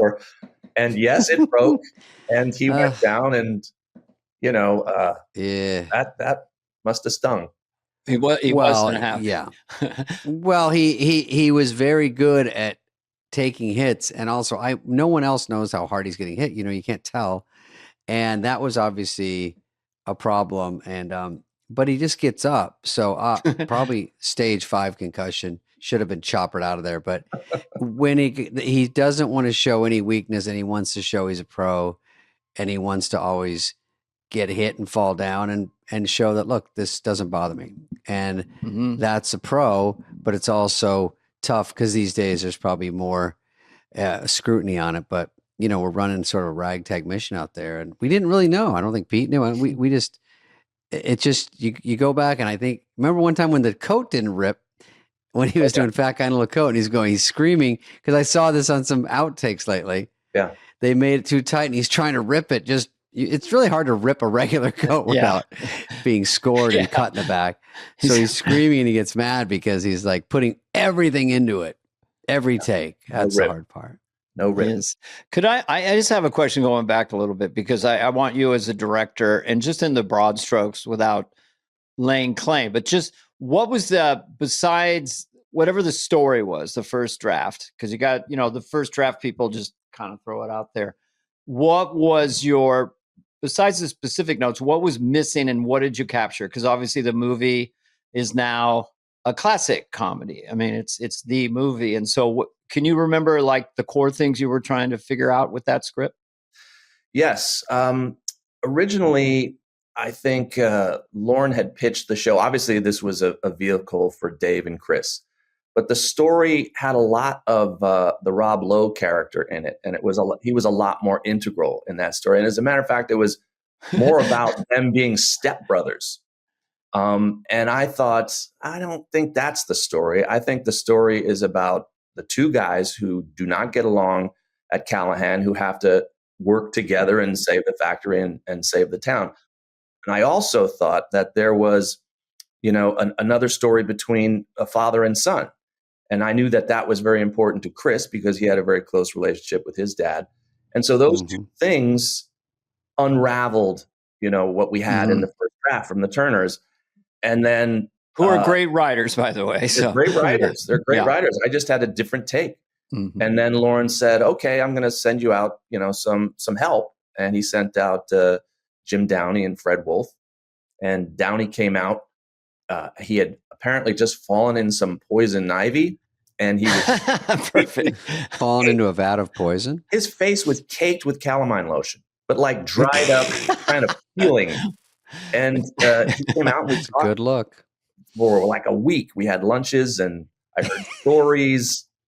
And then, after a week, I was starting to panic because this was the week that the script was going to be saved. You mean you're just talking, but nothing's being written? That's how Downey writes. He talks about everything else in the back of his giant brain. Things are happening. Yeah. And then finally on Friday, they were going to catch a plane to go back to New York. I said, so what about this? And I held up the script. He goes, I can't help you with that. I can't. He was there for a week. Fucking Downey, I love it. And then I remembered walking, in the parking lot at Paramount, and I told Fred, I said, dude, you guys were my lifesaver. That was a swing and a miss. I'm out. And so I quit. So you quit? Oh, listen to this. Oh, yeah. And this is Fred Wolf now. I was telling Fred because, he's my pal. I knew him from before this. Hey, you're really good. That's really funny. No, seriously. I just want to tell you something, Pete. I'm going to talk about Dana in a minute, but I want to talk to you. No, seriously, Pete. We love Fred. Go ahead. So you quit. I quit on a Friday, and on a Sunday, you wanted ugly, Dave. Yeah. I'll give you ugly. So I heard. Sunday, I get phone rings, and my wife answers it, and then she covers it and says, it's Sherry. Oof. Jerry Lansing. And apparently this wasn't the first time that she used this method, but she said, I have a team of attorneys speeding to the studio right now to strategize how to sue you for tens of millions of dollars and to take your home from you. And I said, have you seen my home? Have you been to the home? And then I said, it's on wheels. You can just pull it. Yeah. I said, checkmate. Fine, I'll go, but this is going to be a disaster. And she said, honey, I know you're going to make it great. And I have to say, she, all these years later, she was so responsible for helping us keep this thing together. And here we are talking about it 30 years later. I credit her. It seemed like it was a natural thing because of the history of like Laurel and Hardy and, sort of Chris, which we can talk about more about being sort of quintessential as far as a big comedian and throwing his body around. And then David and them being at that very close friends, the chemistry, it's the comedy team. It's Wayne and Garth, it's Abbott and Costello. So I think focusing on that obviously worked beautifully. And you had Rob Lowe and you had the other stuff, but and Brian Dennehy got that in. Brian Dennehy's so solid. Bo Derek, great in the movie. But the interesting thing is Chris was obviously hilarious on his own, but Dave, you were the engine, to that machine of the two of you. You had to be, you would pitch and he would hit and he would knock it out of the park, but those balls wouldn't be flying anywhere if it wasn't for you getting under his skin, and getting that out of him, Yeah, I appreciate that. I mean, those kind of movies, it is obviously could not be done without Chris. I think there's people that could have played my part, but I lucked into it, and it was really fun to figure it out as we went, and all of us up there, and just taking a movie about brake pads, and trying to make it funny because that's the original. That's the movie. Two losers with a dream, or it's just always a likable motif for a comedy film. They're on their adventure. They're trying to make it, but the likability. I remember seeing it. Huge. Dana, when we're doing it out of sequence, obviously we're flying back and forth. I'm getting skinnier, he's getting fatter. And probably true. we both feel sick and tired and the whole time. And so when it's all over, we know that scenes are funny, but we don't know how the movie's going to be. That's the problem with shooting out of sequence, which if people know, that's pretty much every single movie. You could shoot the finale the first day. You don't really even know what your characters are like, or you're not really gelled into it, but that's the hard part. So it's up to Pete to put it together. And so Pete, and also Bill Kerr, the editor, but Pete's putting together these driving shots, adds some music, just makes it all make sense. And the way he shot it, we can't tell because I don't know if we had playback back then. We did, but yeah. Maybe we weren't the ones to watch playback. You know what I mean? It was sort of up to Pete. But the point is, he made it all flow, added so much more. So when you see it, yes, it's funny performances, but everybody cannot. There's so many people that cannot drop the ball. The editor can't. Pete can't. We can't. And if you get it all right, you've been in a couple of those that when it works, it's so hard to get it right. Director's medium, and landing the pathos on the boat at the end. That's unique, where it doesn't come off forced. It really comes off like, whoa, that hits you. We all know the feeling of running late and then inevitably running into car problems. It happens to all of us. Yeah, but thankfully, O'Reilly Auto Parts, as you know, O'Reilly Auto Parts, you're welcome. These guys have all the parts. They have everything you need for do-it-yourself stuff. Like, let's say I'm driving, raining, windshield wipers giving up. And then they're on intermittent, which I don't know. I think they're off. And then it's barely wet, barely. And it goes, ah. That's when you're driving a half hour later. You're like, are these still on? So I had mine break. But they weren't, they were just messing things up. They weren't cleaning it. So I had to go in, get some more. They tell you how to slide them on. It's not that hard. Folks at O'Reilly, they know what they're doing. Got thousands of parts in stock. If you're in a jam, stranded in a parking lot with bad windshield wipers like me or a dead battery, they'll test it for free. All right. And if it's toast, they go replace it. Windshield wipers, brake lights, random car noises that make you nervous. Yep. They've got you covered. Even if you have zero clue what you're doing, the team at O'Reilly won't judge. They don't judge. They just go, are you a novice? And I don't know what that means. So I go, yeah, I think so. So whether you're a car aficionado or an auto novice, O'Reilly Auto Parts is the place to go. Find what you need in-store or at O'ReillyAuto.com before your car decides to quit on you again. Well, we had, when we started filming, only 66 pages because oh yeah, I think I remember that. we started over. That's a little wispy, a little light in the loafers. That's just so we can start. We have we have to have a fake reason to go. Exactly. Shoot something while they're writing or whatever. Yeah. And so the fact that you guys were at SNL gave Fred and me extra time to work on the script. And so as we were going, it was so exhausting because of this pressure of, laying the train tracks out in front of the locomotive every day, that we did not know how the story was going to end. I had no idea. Yeah. And then Fred came up with a miracle scene, the scene where the guys are walking with Dan Aykroyd in the factory and the test dummies and all that. And that came in, and suddenly I thought, oh, okay, I see how the story can end, but how can we wrap this up emotionally? And I always had this idea of Tommy talking to the spirit of his father up in this water tower that we built that we never actually used in the movie. And it was kind of corny and it didn't work, what I was thinking. And so we're kind of stuck. And we called in this writer named Len Blum, who had written Stripes. Yeah. And I said, dude, I don't know how to end this movie emotionally. And he said, let me take a look at the footage. And he saw the sailboat scene earlier after the funeral. And he said, well, why don't you just revisit that? And that's where he can be talking to the spirit of his father. And the answer will be the wind, Tearjerker. Yeah. No, it landed. That was it. Yeah.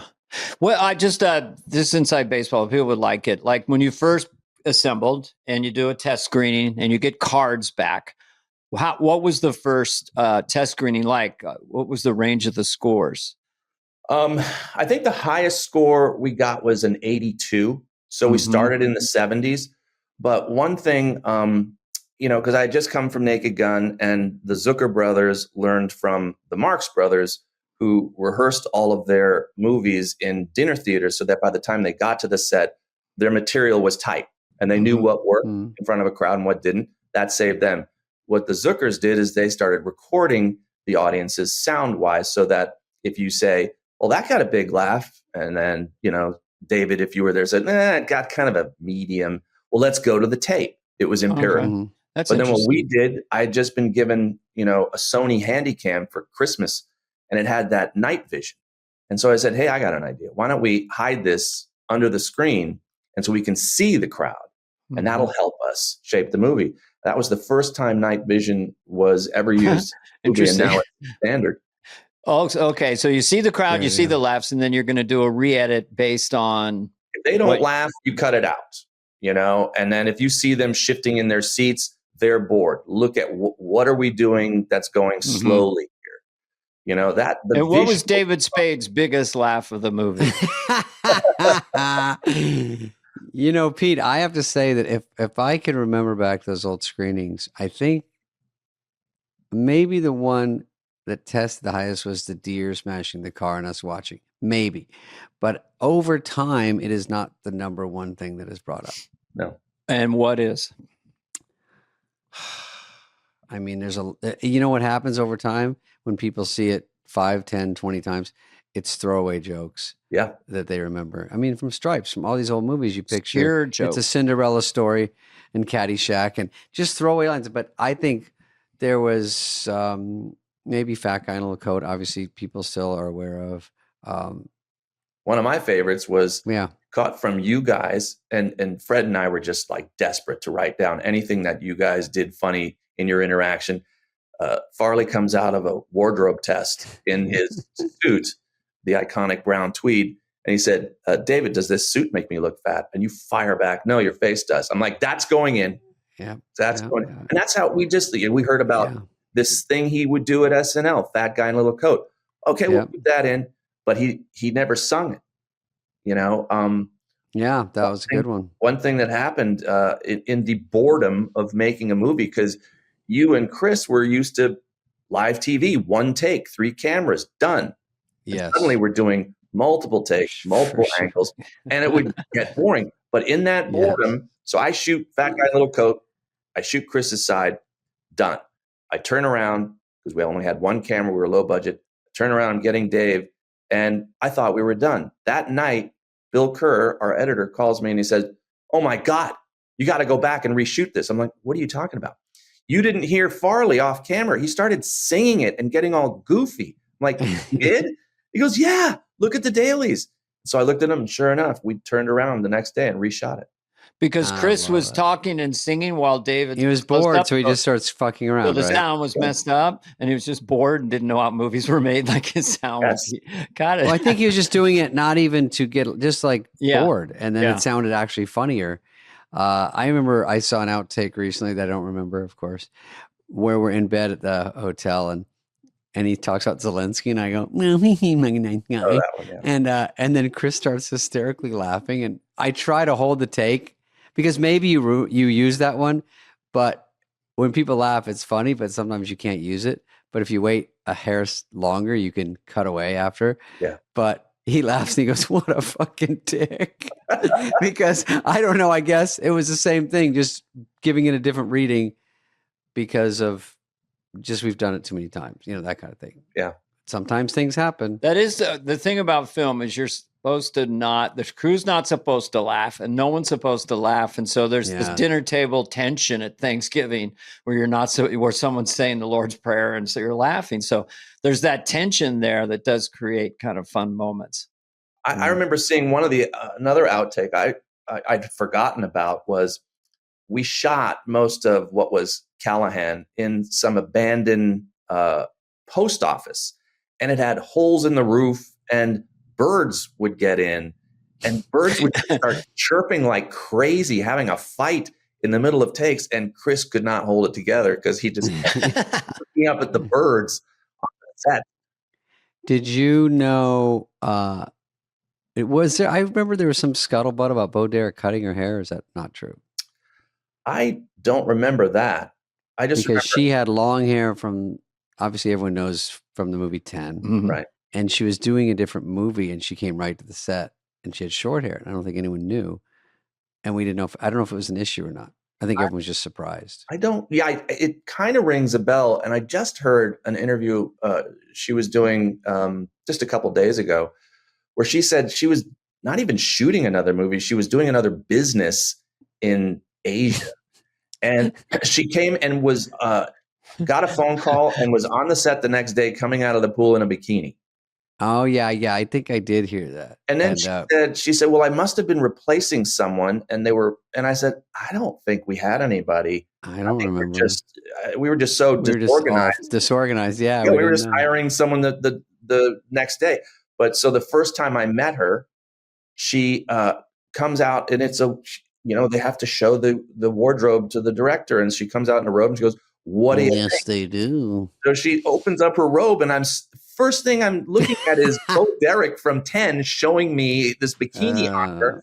I just stared straight at her eyes and said, fine, that's fine. Fine.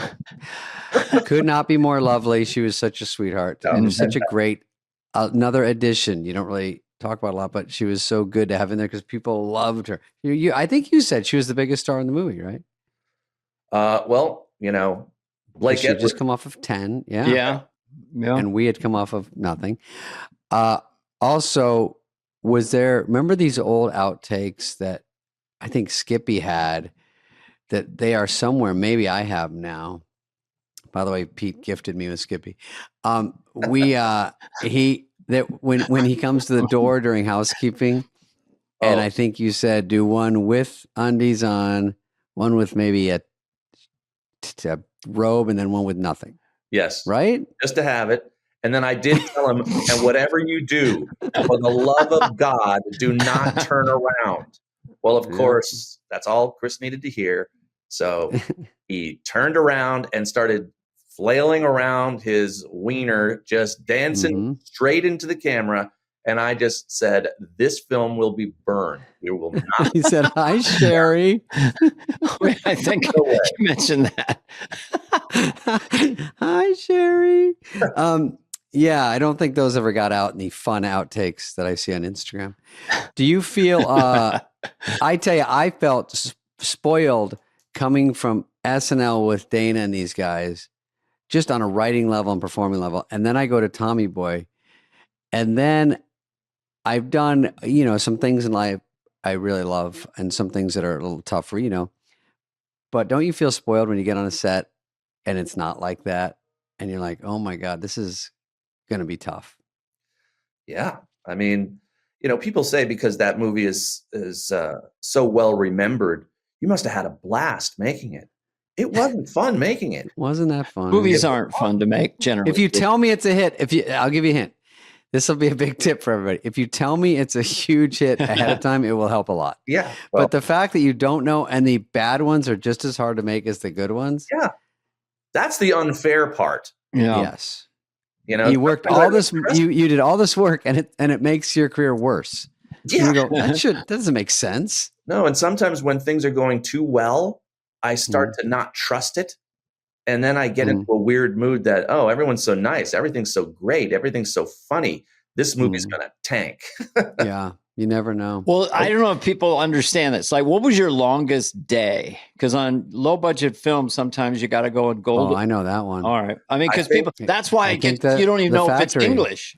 If it's 24 hours. How long? I think I just saw Pete on the set of Bus Boys, and I did I ask you this, that the Factory, I think we did almost 24 hours. Is that possible? Close. Probably. It was definitely because we went day to night, and then we shot overnight until like 6 in the morning. In the high teens, did you say? Yeah, it had to be. Wayne's World had a couple of those where you're like, I think we only had it and we flew in on a weird thing, like after the SNL after party, and then we start Sunday morning, and then we only have it for Sunday, but we go late, but they open Monday morning. So I think it was one of those where we all remember things differently, but I just remember I think we had a lot of cast in it. We had a couple stunts, and all that stuff just slows everything down. Yeah. That was a long one, but I think the most painful one was cow tipping.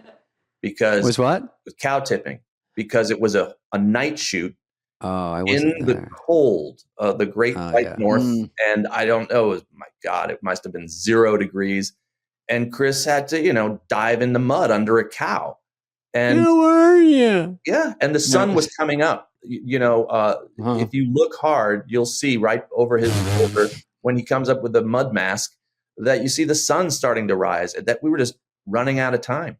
Yeah, you remember the coldest day? I'll tell you this, Dana.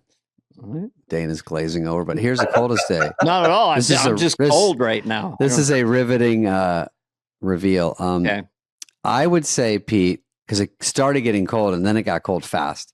Spade from Arizona was not ready and not loving it. I would say probably, in my estimation, we're standing by a billboard yelling about the bees to the cops, and then we're going, "Oh my God, Zelensky!" And I think we looped some of it because I couldn't formulate the words because my jaw was frozen. Well, what are we looking at? No, I'll see your cold and raise it on a movie. You'll see where we only have light clothes on. Were you in Canada or Toronto? Yeah. Toronto. Okay. Yeah. My movie took place in Ontario, something like that. We were minus 30 Celsius, and me, Nicolas Cage, and John Celsius. Oh, paradise. Yeah. Trapped in Paradise with John. And we just fell down in the snow. It was all night shoots.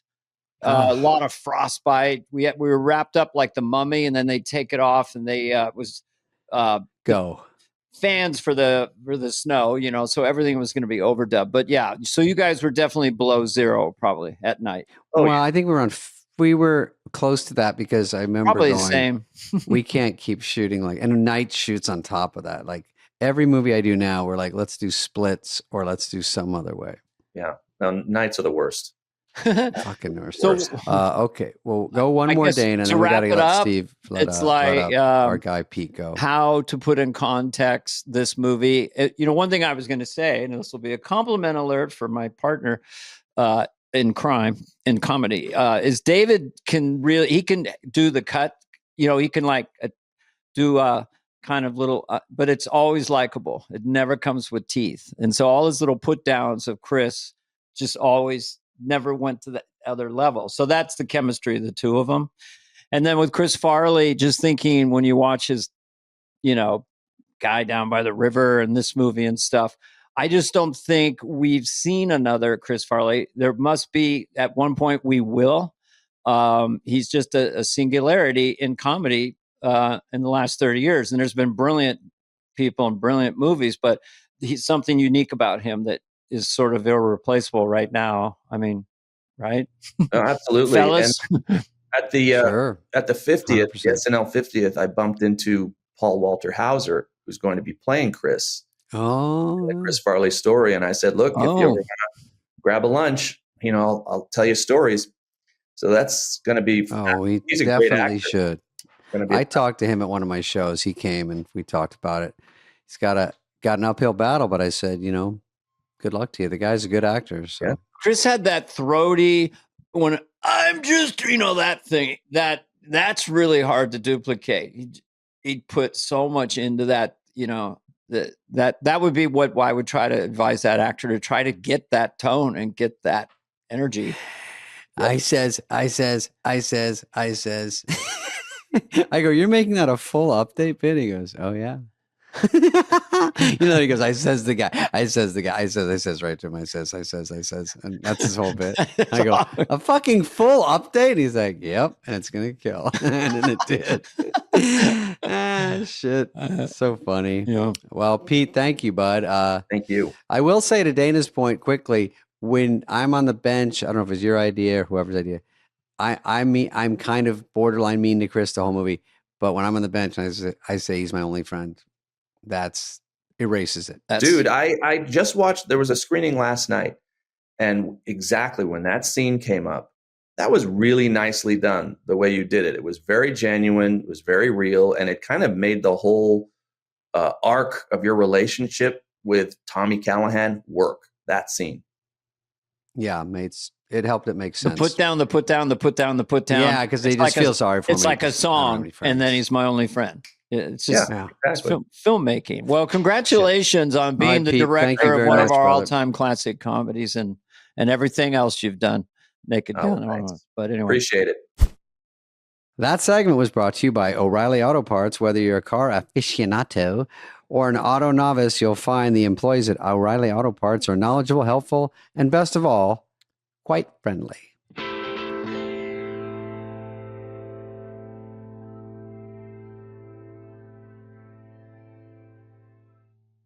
Okay, so that was Pete Siegel. Great talking to him. I do want to jump on that. We talked afterwards about a musical for Fat Guy in a Little Coat and the Tommy Boy musical. Yeah, the Tommy Boy musical. I was serious. And then on Broadway, and then we could do Richard, my character, who never had a friend, and so I get to do your idea was a song. You single a song. I mean, it'd be so funny. I never had a friend. I walk away from Tommy on the bench and go sing. Yeah. And maybe I thought this is interesting casting. I get played by Ariana Grande. And don't do anything to her. Just the way she is. It just looks like me. Actually, she could pull her hair back. She looks like your little sister. Just put little bangs on. Yeah. I'll tell you one thing. Doing that SNL in the fall when she was host, that gal is multi-talented. I mean, she could do anything. Literally, she could probably work up an impression of you if she had to. She's got an incredible ear. I have to say, I thought I was calling this early the last time she hosted, that she, I wanted to get word to her. So funny. And she's really good. She did Jennifer Lawrence. It was funny. Yeah. Then she goes in the thing where she sings all these different songs in the radio station. Different voices. And she's so talented. And she's such a little twig. And she just rips it out with a great voice. And she's cute, funny. I mean, I don't know how she does it. That show is tough. And I'm so tough. And it makes me crumble. But I did Jennifer Coolidge with her and Chloe. Oh, that's right.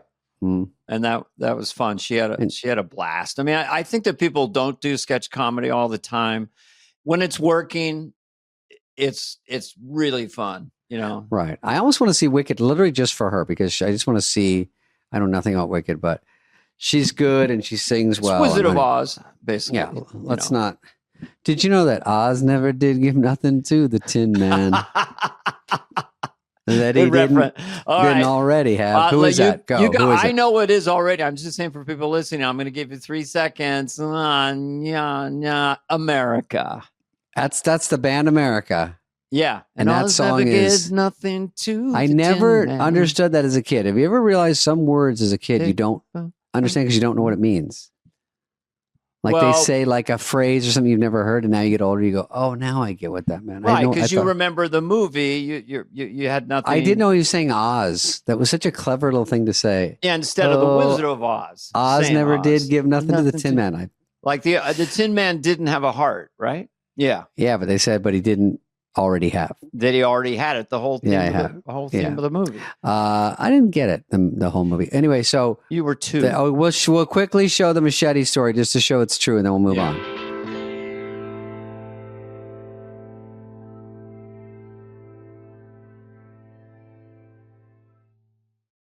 All right, so this one is for sponsor BetMGM. And if you BetMGM, follow or, you tag them at all socials are at BetMGM. They are the sports book born in Vegas. BetMGM's NBA Fast Break, free to play. Jimmy Fallon, have you heard about this? Yes, it's free to play every day. It's like insane. You just win prizes. Yeah, okay. Well, you get it. Yeah. Okay. So log on to BetMGM every day and play the new Fast Break basketball game for your chance to win prizes. All you need to do is log on to BetMGM, head to the promotions page, and fire up Fast Break to find yourself on the b-ball court ready to play. It's ready to play. Right, hold on a second. Oh, this is insane. It's a b-ball court. You're ready to play. It's insane. I can't believe it. Yep. Play Fast Break for your daily shot at boost tokens, bonus bets, or bonus spins. Yeah, bonus spins. Oh, my God. That's incredible. David Spade. Bonus spins of David Spade. Oh, man. But I have to tell you, Jimmy, BetMGM and GameSense remind you to play responsibly. See BetMGM.com for terms. 21 plus only. This promotional offer is not available in Mississippi, New York, Nevada, Ontario, or Puerto Rico. Gambling problem? Call 1-800-GAMBLER. For New York, 877-8-HOPE-NY or text HOPE-NY 467-369. For Arizona, 1-800-NEXT-STEP. For Massachusetts, you live up by there, Jimmy, don't you? Yeah. Okay. 1-800-327-5050. For Iowa, 1-800-BETS-OFF. For Puerto Rico, 1-800-981-0023. New and existing customer offer. Subject to eligibility requirements. Rewards vary and expire in 7 days. In partnership with Kansas Crossing Casino and Hotel. This was it. Ninja swords, i.e. machetes. Even worse, ninjas are the band. Jeez. Goddamn. Okay, enough of that one. What's the next one? Give us anything. We will do anything. Mm-hmm. I read an article. I don't have a picture of it, but I thought it was interesting. Lie. The divorce rate of people in their 40s and 50s has quadrupled. Oh, okay. Hold on.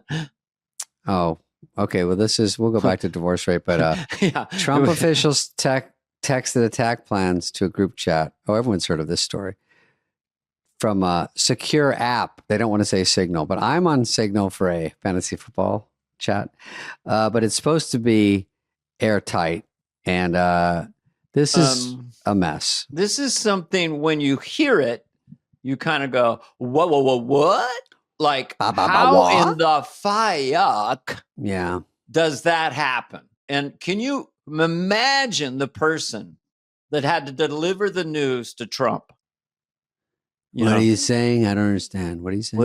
What are you saying? Say it again. They fucked up. They fucked up good. They're fucking morons. I'm not going to fire them, but that's a fucking move you'd never fucking make. I mean, right? I will say, if somebody screws up, Republican or Democrat, the first thing they say is, you should quit. And they always go, guys, why are we even doing this? You think I'm ever going to quit? And there's no one on either side that's ever just going to quit. They have to be literally pushed out with a bulldozer. No. So they don't do it. But that thing's funny because I thought it'd be funny for you if they said that group chat was left over that Biden set it up, and it would be funny if Biden was still on it and he was getting, he thought it was the lunch orders for the White House every day. And he's like, Hama, do they have fish kebabs? And they're like, I'm sorry, sir. Who is this? He's I like some Hamas with my egg salad sandwich. Come on, folks. Yeah. I'm not kidding around here. Everybody get your orders in. We're going to do this thing. Yeah, I'll have a bomb burger. Bomb burger. Iran style. He doesn't understand it. He's reading it all. Going. And then he accidentally FaceTimes everyone. They're like, don't answer. It's he fine. thinks it's all. His face is like come this. On. I'll have a snack attack. Excuse me, a sneak attack. Oh, the attack's underwater now sandwich. I kind of like snack attack, sneak attack. Sneak attack is sandwich. Yeah. This sandwich is the bomb. Huh? Yeah. Come on. Shit. Come on. Everyone, look at my new emoji I found. Guess what? We got the beef. Where's the beef? We got the beef. Oh, no, Arby's. We got the meat. They changed that. That's a little like Wendy's. Where's the beef? I hate this. Yeah, they copy each other. Fucking copy. Who did what? What are you doing? Okay. This is a story that came out last week, right when Superfly. I didn't know enough data. Now I have even less. There's a vast underground city below Giza pyramids, which yes, not to be confused with I'm a geezer. Egypt's pyramids. Scientists. Wild theory claims experts debunk it. I will say it's a riveting story if it's close to true that they have these, you can't see, but in those infrared heat seeking, that photo above. Yeah. It says they're too specific. Now, if you can't see it and you're just going by, there's a mass down there. There's something down there and it goes down about 3 football fields. That's interesting enough. But they're like, oh, and it had sparklers on it and a Christmas tree light. And I'm like, it's underground. You can't know all that. Right. Well, look, this is a provable thing. Right now, people said it's real. It's debunked. So somebody go in there and dig them up. Let's dig them up. Send Biden in there. I'll go in there and check and see if there's a Ptuma Parataco, the Pharaoh. Look. Paratactyl? What was it? Tubaku? I can't remember the famous Just go with Tut. Tin Cup. King Tut. Tutankhamun, that guy. Remember in 4th grade, you'd study the Egyptians. Yeah, we got a lot in common. By the way, they still don't know how the pyramids got built. So fuck, dude, it's so dialed in. There's copper in there. There's things in there that make them like electrical rods for some UFO shit. I'm all in. I want a secret alien city to be there. I honestly do. I really want a secret alien city under the pyramids. I'm scared. So we can kind of relax and go, we're not alone. Like, does it really matter that we're not alone? But we may not be. My conclusion is that we aren't alone, and I'm a little relaxed about it because they could kill us so fast that at least they're not doing it. Mm-hmm.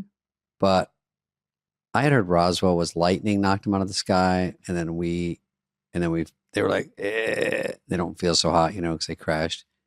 And they're like, everyone just be cool, nothing to see here. And there's like, oh, there's a lot to see here, dude. I know. That's them talking to the aliens. They're like, there's a lot of shenanigans with the JFK report coming out. A lot of let's keep that quiet and don't let anyone know that. So you don't have to be a conspiracy theorist to kind of ask questions like, okay, I think if any of that shit happened, even 9/11 right now, people would shoot so many holes through that so fast. Like back then, it was a world all through life. This is what's in school. This is what you're taught. But when people ask a few questions and it trips them up, you go, wait, it shouldn't be that hard. Like, right. What's this? So it is fun to follow those stories. Some are true, some aren't, but. Oh, yeah. Stephen A. Smith. There is no doubt that LeBron James is the second greatest basketball player of all time. None. No doubt. Never in question. Anyway. Well, Stephen A. Smith would take a swing at LeBron. This is where it goes a little haywire. I don't think he should bring this up because when I saw him talking, he's like, obviously LeBron could pound me, fine. But LeBron's like a physical specimen with the best doctors and trainers in the world. Best sense of the word. Yeah. So, yeah. And one's a sports reporter. So it's like, let's take that out of the equation of who could win it. But anytime you get in a beef with someone, there's always in the back of your mind, what if we get in a fight? Because it gets tempers flare.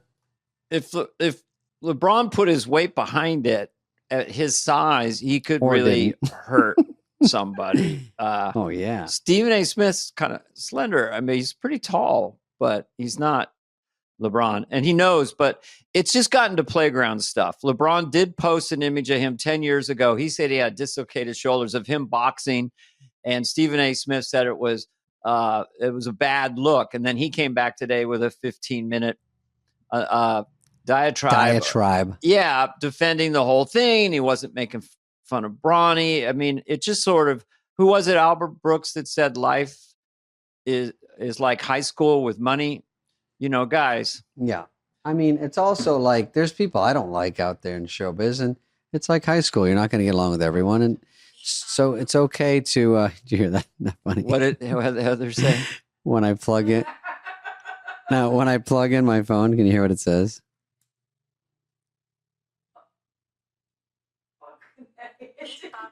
Oh, there it is. Beep, bop, boop. Okay. Fucking A. It took a hair too long, that motherfucking. Okay, I'm going to give everyone one more shot at it. And Heather, you cannot talk. Shake the phone up. Look, there's Harper. What is that about? Okay, ready? Everybody quiet. On the set, we're rolling. Beep, bop, boop. That's a good one. Every time you plug it in and people aren't ready for it, they go, what is it? That's something you say. That's one of your... It's something I say. And Heather told me that you can... I think hers says, hey, Heather. So if you plug it in, it can say something very short. And I was like... And I go, oh, no, it sounds too robotic. So I go, oh, maybe it should say something robotic. Beep, bop, boop. Beep, bop, boop, boop, boop. Okay, so Stephen A. Smith started about LeBron and Bronny.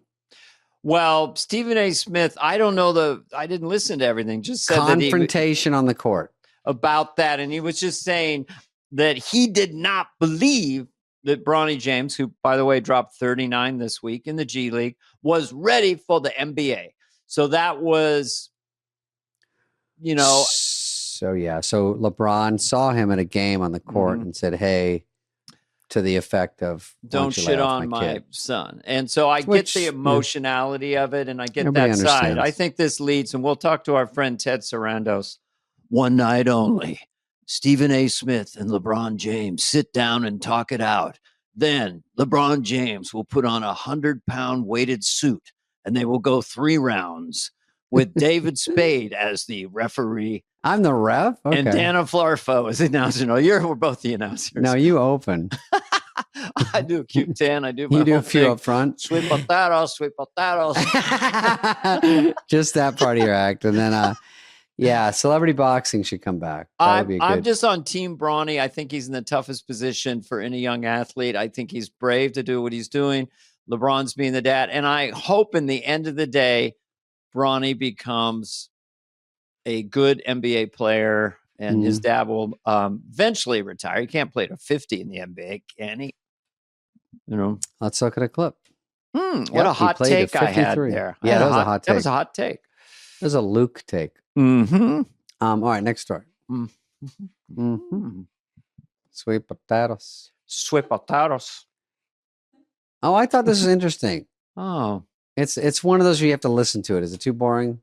Theo wanted a comedian to, that's what you do in big comedy movies. And Jim wanted an actor who would make him listen, who would react, who would get it. It's a buddy-buddy movie. And the studio wanted a comedian will just try to top me. And then we're into that. And that's not what this is. There's a heart to this. There's these 2 guys. They're stupid as hell, but there's a heart to them. I got the role, and I was aware that others wanted someone else, but I knew that Jim, Pete, and Bobby Farrelly wanted me. So we all went to Breckenridge, Colorado. It's an interesting showbiz story.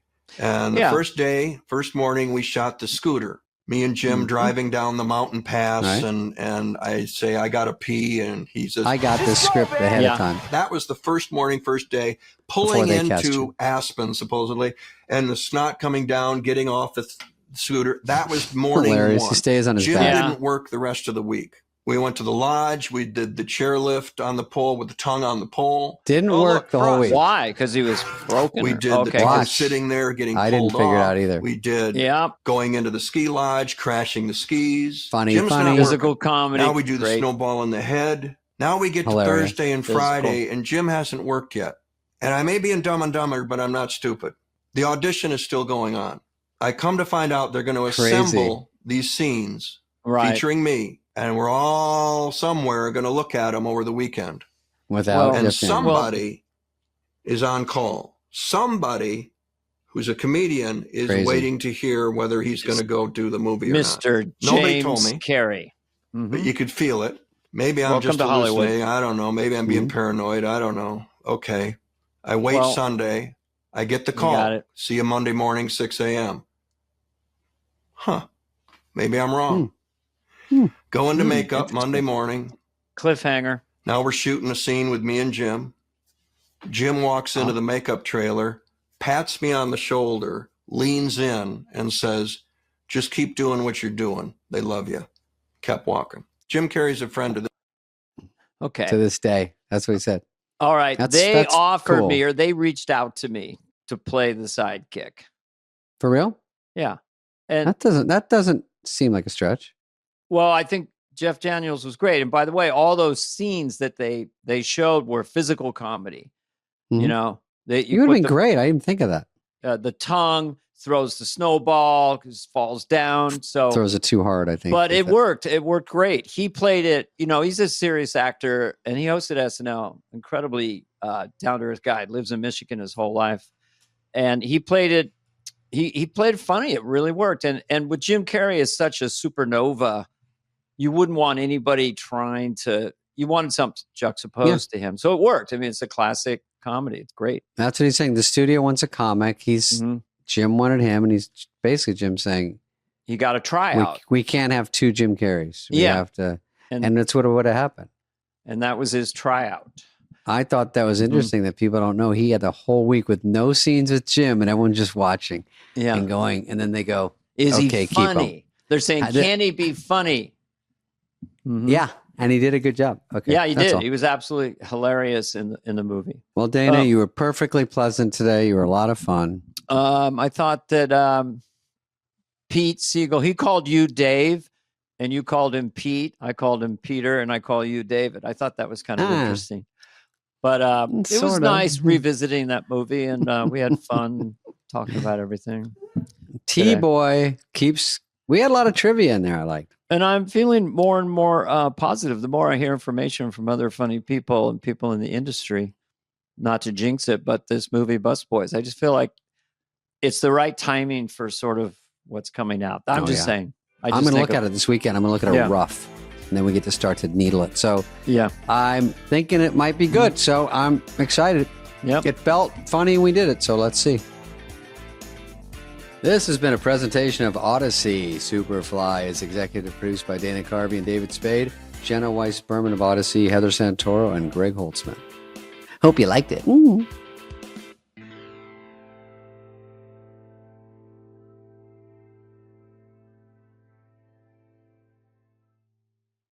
Our guest today. Who is our guest today? Let everybody know.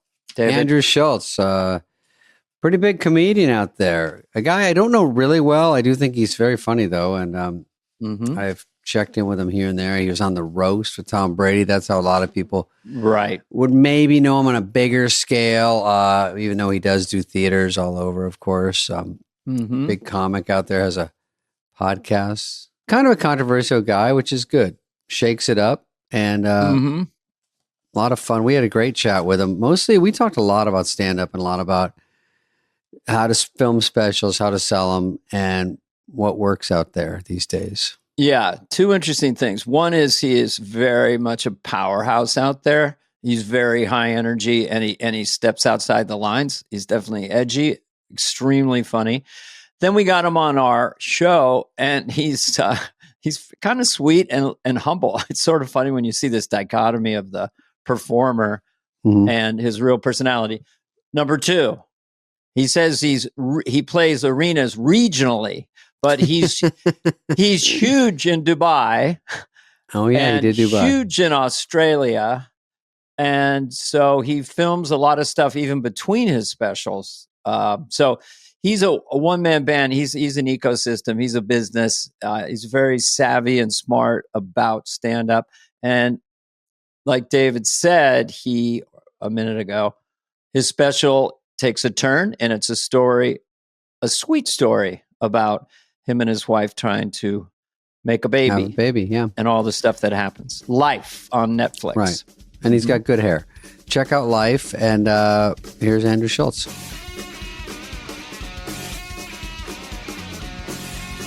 Thank you. This is a huge honor, guys. I just want to let you know this is a huge honor. I'm sure you guys get this all the time, but I really apprate it. Let's see. When Wayne's World came out, you were 8 or 9. Yeah, so I get it. I'm 41. So 41, so, yeah. but you read at a 44-year-old level. I understand. I'm high. Yeah, but your specials are awesome. They're powerful, man. And I guess it's your generation, but the beginning of the recent one on Netflix is so cool. Where you come out, you land 2 jokes, like a cold opening.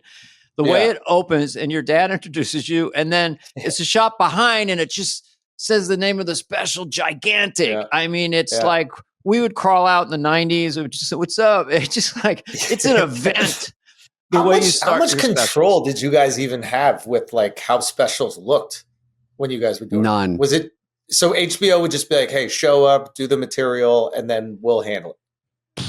You know, I remember Backdrop. What do you want your backdrop? I had an old one called Take the Hit, and they said, I want to do it in Arizona. And they said, what do you want your backdrop to be? And I'm like, cactuses? I mean, it's like so fucking stupid. But like, it was like a desert. Yeah, it was just like, I go, maybe live coyotes. But what happened is no one actually looked at the back. And also you just wanted to be enough to not take away from what you're doing, or you disappear in the back, what you're wearing. So it's all complicated. It's just, is it any good? What was it like, So back then, I love guests that ask questions. I really all back then. No, I love that. You're curious. Because like, okay. Because like I was coming up at like the downfall of the Comedy Central special. Okay. Mm-hmm. Right. Like, there was a moment like when I was young, I remember like the Deliriouses. I remember watching like Martin, Chris. Like I remember these like events. I remember going to watch a Martin Lawrence special in a movie theater. Yeah. Like they were just these like insane spectacles, right? Yeah. And then like the Comedy Central like half hours, I think it was like, you know, you would try to get premium blend. I remember that. And then maybe you get a half hour, then maybe you get an hour. And I remember like those like impacting people's careers less. When you guys were doing like your first specials, was it like the next week you couldn't walk down the street? Were you already so famous it didn't matter? Like, could you feel people watched it? Mine came out, I'll just answer this, in 96. I'd already been on SNL, and it was an analog world. So just to be pithy, I never, I don't know how you name your specials. I just called it Critics' Choice. Yeah, I saw that. Yeah. 5 stars. So for years, my sister would call me, and then I was on cable TV, Comedy Central, playing on a loop. She goes, you got Critics' Choice again. So, but it was it was a much bigger impact then. Yeah. So you felt it. You felt like it was appointment viewing. People were watching. Once it got off HBO and was on Comedy Central a lot, but that. Oh, Dana, was yours HBO? I believe it was. I think that was the only game in town. Really, when I got mine on, I was on maybe SNL or Just Shoot Me, and then it was a big deal because I didn't really know it was a big deal. But you got paid pretty well, and I remember HBO only did a couple, so it was very rare, and that it did have an impact on the stand-up. I didn't chase the stand-up as hard because I was working, and then I got more into stand-up later, back into it. But your question is yes, it had a little more impact, and now stand-up's everywhere, and it's on your phone, and it's clips, and it's people doing crowd work. So you go, is a special important? It's very hard to stand out still. Is it a game changer? From this generation's point of view to whatever, 2016, 2017, and people like yourself and Nate Bargatze, I don't know, Tom Segura, name them. They're Matt Rife, whatever, Sebastian. There's this phenomenon of gigantic, and you're super global, and you're killing in Dubai and with these inside jokes and tagging them with your material, which is, it's a nice thing to listen to because you don't feel like you're doing crowd work. You feel like you're legitimately asking questions or making statements. Anyway, speak to this phenomenon of Andrew Schulz compared to like 2016. I mean, I think there's definitely levels, right? Like it's like I think like Nate and Sebastian and like Shane. Like I think they're doing arenas in every city they go to. And I think I'm like a regional arena act. Yeah. You know what I mean? There's some that do. Joe Coy goes different spaces. It's bigger, smaller. Like, Where are you loved most? Fucking in the Middle East. I was joking around with Tim Dillon. I was like, listen, if you do like a decade of women are annoying jokes, like you'll sell a lot of tickets. Women are annoying. Flies over there. But yeah, so it's like I'll have my markets, but it is kind of weird because usually white guys aren't like that. Like, you're right. Like usually there's like an Asian dude will crush in like San Francisco, Hawaii, Irvine, right? So I'm kind of I have like I'm like an Asian arena act. That's kind of what I am. That's what I think. In like random international places. Like so yeah, it is cool. It's fucking awesome. I don't know what to tell. Like it's awesome. Well, you're owning it. I mean, you're not like nervous out there. You're not. I mean, you have. When I get comfortable, you put one foot's on the monitor, and you're playing to 20,000 people. And this is what you would do at a little, hole in the wall shithole. One foot's on the thing, and it denotes I'm relaxed, man. I am in total charge here. So would it be easier just to request a step stool out there? It wouldn't look as cool, I guess. I just want I want the front of a boat. I want to look like George Washington. Put the front of a boat out, and just step. What about? I have a question about when you do these. I just talked. I think Segura went overseas, and overseas.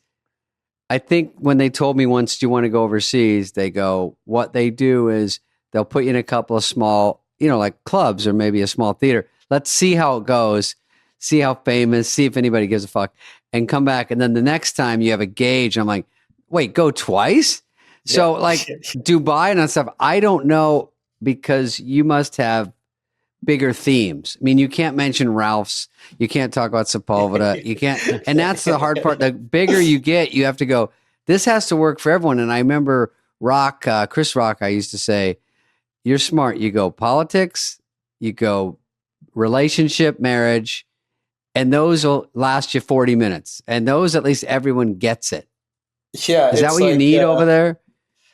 Listen, I got lucky that my sperm doesn't work and everybody wants to have a family, or a lot of people like having families. Okay. So like that was a kind of relatable story that I ended up telling. But what I noticed about like Abu Dhabi specifically, is that they're more connected with American culture than the English, because a lot of them are all educated here and in like real America, like Tennessee State, not NYU or UCLA, like some rural American colleges. So they know all the references. But when you go to Amsterdam, like those are some tough shows, bro. I'm not gonna lie. Those are some tough shows. Like, I'm sure they can. It's not even your fault. It's just you pop in and you're like, I think they were saying some of these cities were tough and some were like full crickets and some were great. And you're like, you don't even know. Hey, you don't know why. And probably someone does better. Crickets as a special. Full fucking crickets. Full crickets. Dude, I had full crickets at the Laugh Factory the other night. I'm like, am I getting worse at this point? That's got to be a meme or something. But what you did in Australia is you backed into jokes about the Aboriginals there. I like doing that. Like I like going to places and like writing some jokes like the day of and then seeing if it goes well. But I like talking to people when I'm in these places, and I'm trying to get information and see like what they're proud of, what they're embarrassed of, and like writing some stuff about them that they wouldn't maybe expect me to know. And what I find is like, if I can, sometimes it goes well, sometimes it doesn't. But if it does go well, the rest of the show goes really well, because I think everybody there goes, oh, okay, like he cares about us. He's not here to just they like money. Something local for sure. Yeah, they're like he's made an effort. And he's interested in this place, and so that tends to Here's an oversized laugh I got just the other night. Sorry, I'm playing some valley. We're flying into Ketchum, and I said, I go, some valleys. That's the place I'm playing. I mean, Ketchum. I just thought it'd be a complete shithole. So that got such a big laugh because it's out of the blue in Sun Valley, Idaho. The clueless guy. I just thought Ketchum be a shithole, man. It's great, but. The laugh is so big when it's local, and I was doing that since the late 70s. I mean, and if I always a few jokes about the place and what's the shitty town that they'll laugh at. Yeah. And also like, what is some like weird, like every place has a big story. You know what I mean? Like they're not talking about Elon over there or fucking Trump or whatever the politics is. Like whatever their local shit is fun. So, you know, how can I pull that? Like there were it was all the Israel-Palestine protests when I was in Australia. And there was all these Australians like, give them back their land or whatever. So the joke I had is like, there's some Aboriginal dude watching these white Australians go, give them back their land. And just kind of stand. So it's like the joke, that joke would work in New York, but in Australia, crush. It really goes. So I try to write a joke that I would use anywhere, but that is the epicenter of where it would get the best reaction.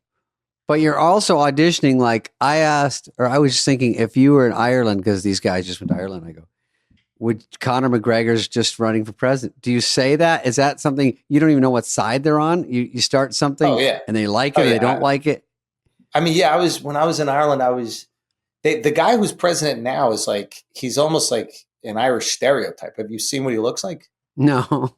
He's like 4'11". Like he looks like what you think like an Irish carries a pot of gold. Like literally, like he is a leprechaun, whatever. And so I was having some fun with that, and it's interesting because I was teasing him, but you could tell they really like him.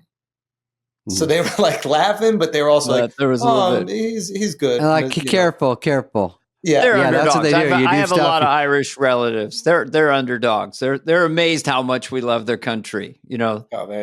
But I would say that when you do ad lib something that's new that day that you thought of that day and you get a laugh, then you're just kind of alive in the frame.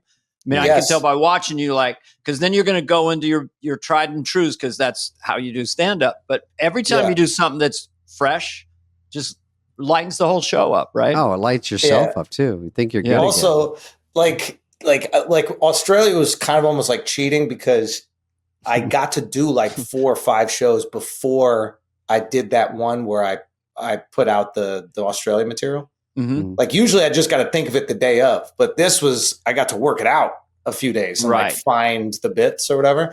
So that's always fun when you're away, but it's just rare that you can go to a place where you just go to a country and tour 5 places. And I just have to, because we didn't do this either, but you're taping, you have your specials, and then when you travel the world, you've got a 5-camera crew or something. Is that, and then you use it? Yeah, I have my one guy Shifty who like edited the special, and he was like instrumental in like directing it. And he's this kid. He like started working with us when he was like 18 years old. It's like unbelievable. And he brings 5 cameras, and then he just sets them up and then just hits record. So we don't have like this whole crew. We just have one guy that's doing it. Also, it's a little less looks stressful. like a special. I go, did he have another special I wasn't aware of? You know, because that's the shit we can do now. It's kind of crazy, right? It's very, very smart. Well, it also takes away from the fear of, like I just did mine. It comes out soon. I wanted you to have you on so I could plug mine, but no, it comes out, but it was Andrew Schultz. It's hard to do. It's hard to do the 2 in a row show. The typical sort of cookie cutter thing for comedians is get maybe a theater, 2 shows in one night, cut them together, do your best. And I didn't do any tricks really. I sort of regret it. I was just telling Dana before. There was no like super tricky way to get in. And then you're getting algo briefings like it's got to be the funniest in the first, and then all your bad material at the end. I'm like, what bad material? They're like, oh, you want us to tell you? And I'm like, no. But no, they'll tell you. Hey, David, like, do you open with your closer? And I'm like, wait, what's going on? So you got to just try to get them and all that stupid shit. Yeah. I saw Bert talking about that a little bit, I think. Yeah, like, I don't know. I guess it's like, I don't think any of us have ever opened with something bad. Yeah, you know, you're supposed to open to get them going. That's the second hardest thing. There's a closer. Opener might be harder. You got to get them going, and if you don't get them going, you lost them. So I went into the Inner Sanctum at Netflix, and they do every minute. You made it to 12 minutes or 13 minutes, so it's like as if you're playing a theater where constantly people are leaving.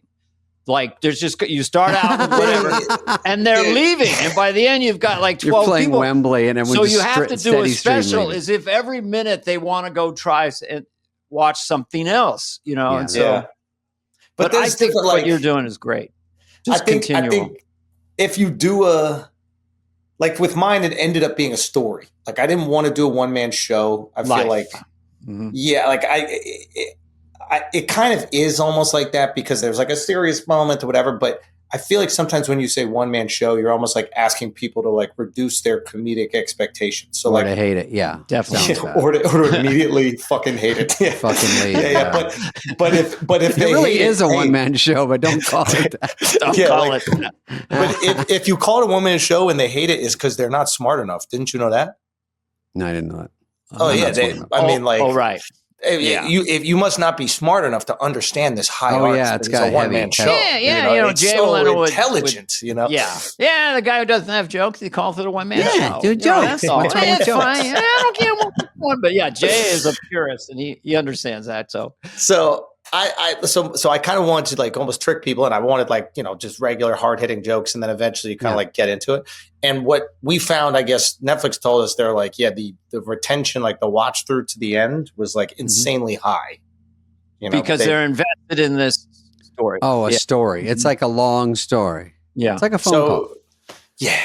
So like that's how you pitch it. Yeah. I'm just gonna. It's just like being on a phone call. That's fine. You ever call your mom? Yeah, it's like that. It's like that. So that's the first time you really at the end you're being sentimental, specifically sentimental, and you're getting awes and stuff. You haven't tried that before, but it's interesting to land that. You know? I thought my life was boring my whole career. I was like, I thought like my opinions on shit were better than like anything going on in my life. So I never talked about anything personal. And then like when it was hard to get my wife pregnant because my sperm sucks, there was the only thing I could think about. So I started like writing jokes about it. And then, it ended up and it turned into this. So it was cool. I saw a video of your sperms at the finish line. They're like this. They're not quite making it. Yeah, they're just kind of falling. It's a video that's going around. Yeah, you got to see it, dude. You got to see it. People are tagging my sperm in like pictures of the governor of Texas. I like that it's called Life instead of like Jizz Patrol or something. You could have really ruined it with the title. They wouldn't be doing much patrolling. It's just more like just standing here and checking it. Looking for a mime. Where's the egg? We got 10 minutes left.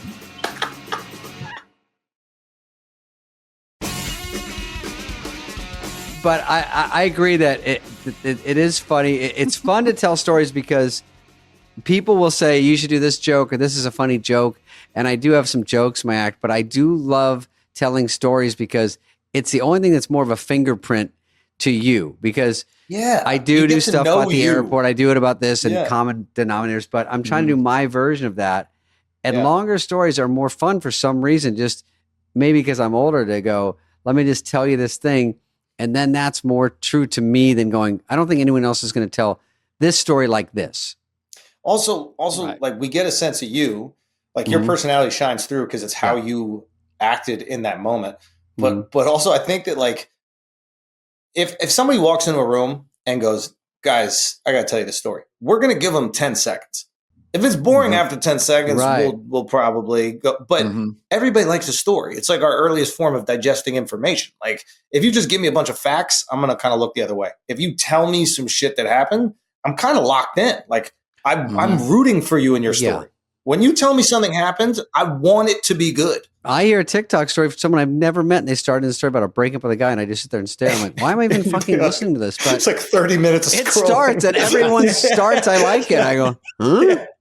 I've actually told young stand-ups who've asked my opinion in little teeny clubs, I said, pretend you just saw something on the street and you just came in to talk to your friends. Because usually when you tell a bit the first time, you're urgent about it and you're very specific. Excited, and then you start to lose it. And Jerry Seinfeld the says, oh, check the setup. Check it out.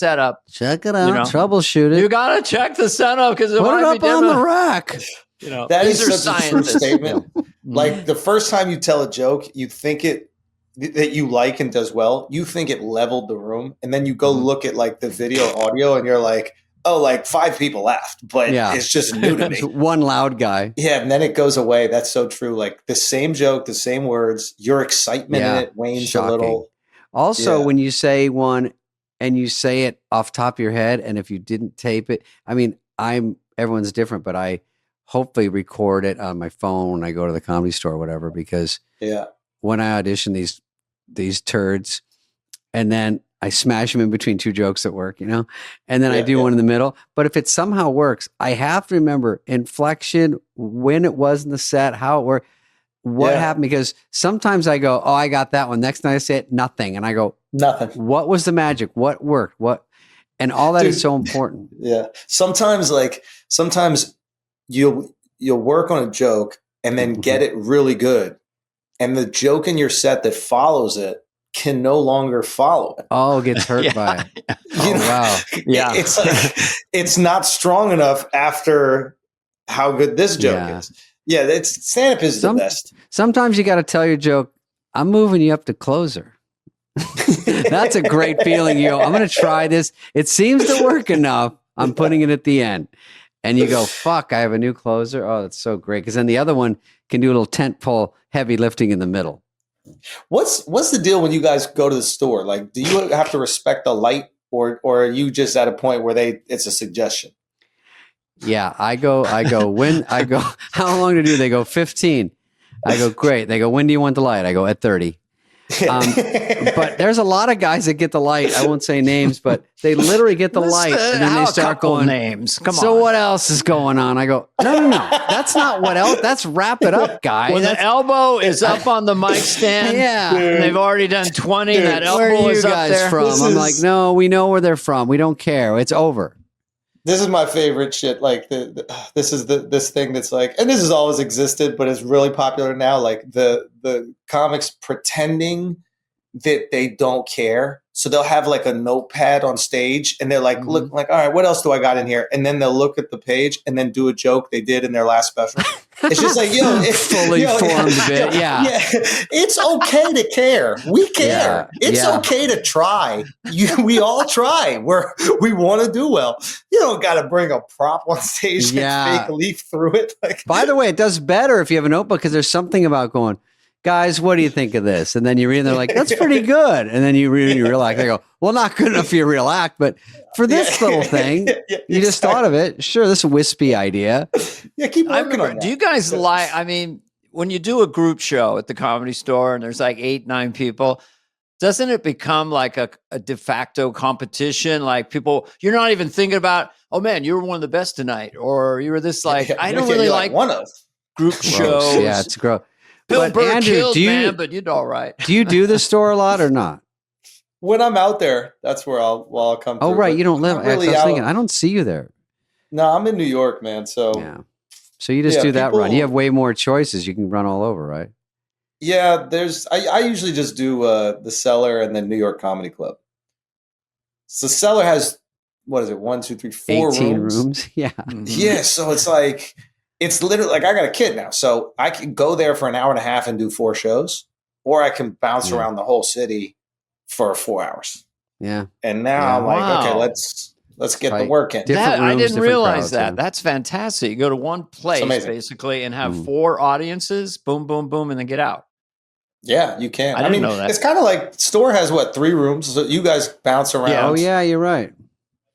Go upstairs, do the belly room. I don't know. I don't practice much, but anyway, I'm down to the nubs. I mean, I'm like, the only thing worse than having hits is not having hits. So, dude, you know what I've seen interesting? What I've seen now is that, like, you know how like everything in comedy just goes through these like cycles, and like people new to comedy don't get it because they haven't experienced like the last cycle. Like impressions are really popular now. Have you noticed that? Well, for me, that's all I do, impressions and characters now. I'm not trying to tell anything, but just nail those. No. What I'm saying is like, we've known that about you for decades. And then like things go up and down in popularity. And I think like with Trump and probably Shane's like does this amazing version of, he does a great version of, and I think with the popularity of that, I've seen a lot of other people working in impressions. And there was times like when I was coming up where like people weren't doing impressions. Yeah. Like crowd work is really popular. There's time now everybody's like annoyed with crowd work. And like all these things, it's just so funny. Like all these things go up and down. Cause I remember early on impressions, like when I was coming up, like seeing like Eddie, your best friend, Eddie go like crazy. We are best friends. Crazy. I know, I'm just teasing. I mean, it was amazing with the impressions. You know, well, amazing that he didn't lean on him, but Daryl Hammond called him our best impressionist, but he was doing Pryor. If you weave him into something too, it doesn't look like a big setup. You know, you're just like, they're like, oh shit, that sounds like it's that person. It's a superpower. Story. Yeah. Like it's amazing. Yeah. We all love it. Like there's nobody, it's so funny, even watching comedians, like comedians, we can be like annoying with each other when like somebody's trying to be funny or like sneaking a bit.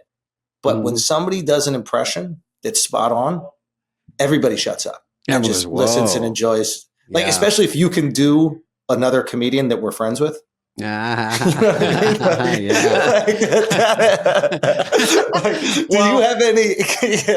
anybody that we know? Someone's going to do Shane because he grabs the mic funny. And he goes, Shane has a great laugh. Like I told Seinfeld that everyone has like a little bit of a laugh. With Richard Pryor, it was kind of a constant and Shane has a really good little giggle he does after every bit, and he holds it very much high like this. He's a big guy, but I didn't really realize that, so I'm feeling better about myself right now. But do you have an impression you do or would like to do? Because maybe we can help you out with it now. God, we can really coach you. Like, let me try to think. I'm bad too. If I can't do someone, I'm terrible. It's a very painful thing to try to learn. It's selective. Like you can't just mimic everything. At times, it takes me a long time. It took me a long time to get Biden. I would say like a year and a half. You know, some are easy. I don't really have any methodology other than exposure. I have to hear something a lot or hang out with someone a lot. I'll do friends and stuff, but that's all. I don't have any. I just start talking out loud to myself, and it's terrible. And then finally, if it comes to me, it comes to me. But I don't have any. I see an impression I can't do, and I'm incredibly entertained. You know what I've noticed is like sometimes I see people doing an impression of someone's impression. Yeah, for sure. Yes, that's the best way. Yeah. Yes, because like you've distilled the 4 things about the person that like he physically does. Get those little hooks. Exactly. And then, so you did the work, and then I see people doing, that's just a version of Dana's. Right. They cracked the code. Dana cracked the code, and now you just. But you don't get any credit for it. You don't get any credit for it, which is kind of fucked up. The latest one I am doing, because it's kind of fun, is I've just extrapolated Jimmy Fallon into a thing that I like to, because I was hanging out with him at 8H when I was in New York. Let me see, Jimmy. And I did Johnny Carson getting pulled for drunk driving. I've said this a lot, but in 1972, and it's where he what he had to drink and where he was drinking at. Oh, sorry, officer, I didn't know I was swerving. I had 2 slippery monkeys at the hook and crook. Okay, so that's the setup. And then Jimmy Fallon is like, oh my God, sorry, officer. It's insane. I can't believe it. Sorry, officer. So it's just this sound collage coming at me that was just pure distilled Jimmy Fallon. It's crazy. He doesn't have to say much. Yeah, sometimes it's just a sound. Like you could do this one. Christopher Walken sees an amazing magic trick. Just quick. Wow. Wow. There, got it. Wow. Yeah. What was that? Yeah. Didn't know where the rabbit went. It's like a language, I mean, Kevin Pollak and others have wound down. A classic Walken. Where when someone cracked Walken, it was like, now it's on. Here, right? Everybody they go to this next has level. Walken now. And it's so fun. And he's so What about unique. Goldblum? I feel like he talks in a unique way. Does anybody do him? Yes. Elon. Yeah, I think Gold Kyle Dunnigan does that too. Yeah. Version of him. Yeah. I don't. Elon Gold, Kyle Dunnigan. Yeah. Mm-hmm. Who's doing Elon Musk? Has anybody done Elon good? Because he kind of. It's tricky. It's we're going to malls. Yeah. I mean, Kyle Dunnigan. You have to have a little stutter. We're going to malls. I did it for 18 seconds on SNL. I just did him at a rally. Dog mega, that kind of guy jumping around. But I'm still trying to learn it exactly because he is kind of soft spoken, mostly on podcasts. sort of thinks a lot. We've got to go to malls. We simply have to tell for malls. And he's thinking and the way he looks around, but I'm still coming on to that because there's two things. I mean, one is you could do a perfect Biden the first month of his administration, but people wouldn't be assimilated to it. They need to kind of, so we saw, a lot of people saw Elon at the rallies first. Yeah. I've seen him on a lot of podcasts. So it's a work in progress, Andrew. I'll get back to you. Yeah, they're tough to crack some of that shit because there's not like something to bite into. My end was I used him as a setup for Trump to get a laugh. I did it on Bill Maher. It's just, he's like, Elon's there and Trump's there with the red tie. It's like, we're going to go to malls. We're spending too much money. We can't sustain it, all that. And then they say, Mr. Trump, and Trump says what he said. He's a smart cookie. He's a tough cookie. He's a cookie crumble. So I just used him to set up Trump. That's it. That's it. It's word association with Trump. It's like every word's got to take you a little bit further away than the point that he's trying to make.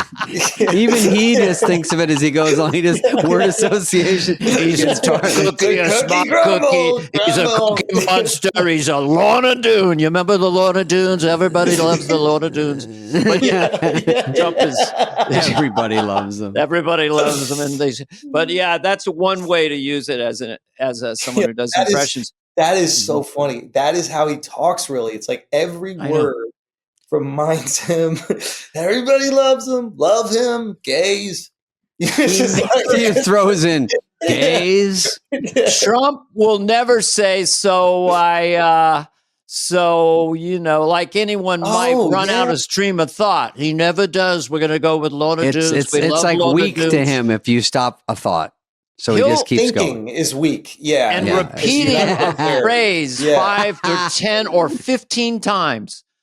Lorna Doone, Lorna Doone. Everyone loves Lorna Doones. You see the Lorna Doones, you look at them and you got them and they like them. People like the Lorna Doones. Take a bite. Yeah. And it works for him. I want to ask you, because you interviewed him, because his dialect, it is so infectious. It's so infectious. He's a singularity. And he knows how to use it. Like, for example, when he does that little like rev up sound, like, we're gonna do it. Like that. Like he's like injecting energy. Yes. Maybe he's slowing down and he feels himself. He's got to. He's like, I'm getting tired. I gotta come back up. Yeah. But like the fries are wearing off. He called it the weave on the show, like what you guys are describing right now. He named it on your okay. And he was like, he's like, yeah, I call it the weave. It's like, I'm in here, I go out there, I come back here, and then I come all the way back around to the point that I was trying to make. And he goes, people think that I'm stupid that I do that. You actually got to be really smart to go all the way back out here and then come back. Why would he say he's not dumb? It's so fun. It's surprisingly, it's a very smart maneuver. I know. He is absolutely hilarious because you're just waiting for, okay, what is the point here? Where are we now? And like, he's like keying into like he said something without trying to be funny that I laughed at. Like he goes, after he got shot, he goes, yeah, and it fixed me up. He goes, these country doctors, I'll tell you, and I laughed because like, it's funny. He thinks that there's regular doctors and country doctors, like that the doctors in the country are like, these like overall wearing Little House on the Prairie. Yeah.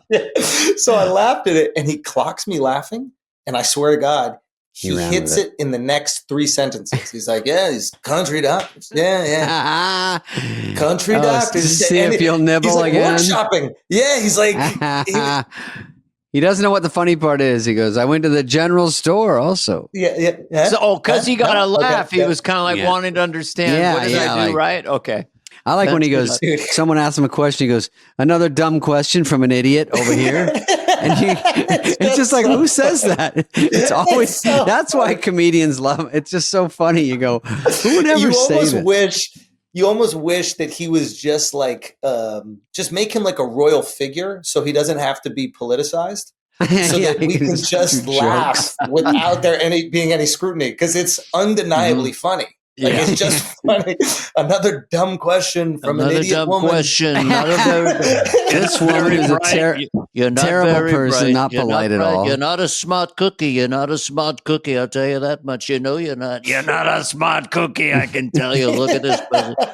I know the guttural one is such a funny movie that I think is kind of new, but Cookie, that's Magic Johnson's wife. How'd she not get it? Cookie. It's just what he's doing. Like, should we all just talk like that all day? He casually goes, in Magic, having trouble with the blood work. But wife's Cookie, and they're like, what was that middle part? They got to take a lot of tests. They take them all the time, and Cookie comes out. He takes a lot of vitamins. He's back on his feet. They're working. There's a lot of that breathing thing too. But yeah, there's so many hooks and so many things to do with that guy. It's extraordinary. I have a special question too. Oh yeah, ask him more Trump. He's back on his feet. He's back on his feet. Yeah, and they're like, "Why was he laying down for a while?" No, he's back. Magic is fully back now, and they're like, "He's back now." He is. It's from 35 years ago. Yeah, I know. They worked out. Still They got it. He got very strong. Very, they had to do a cocktail. They call it a cocktail of pills. It's a cocktail. Excuse me. They had to get the right cocktail, and they got the right cocktail of pills, and he's okay now. But anyway, you got a question, David?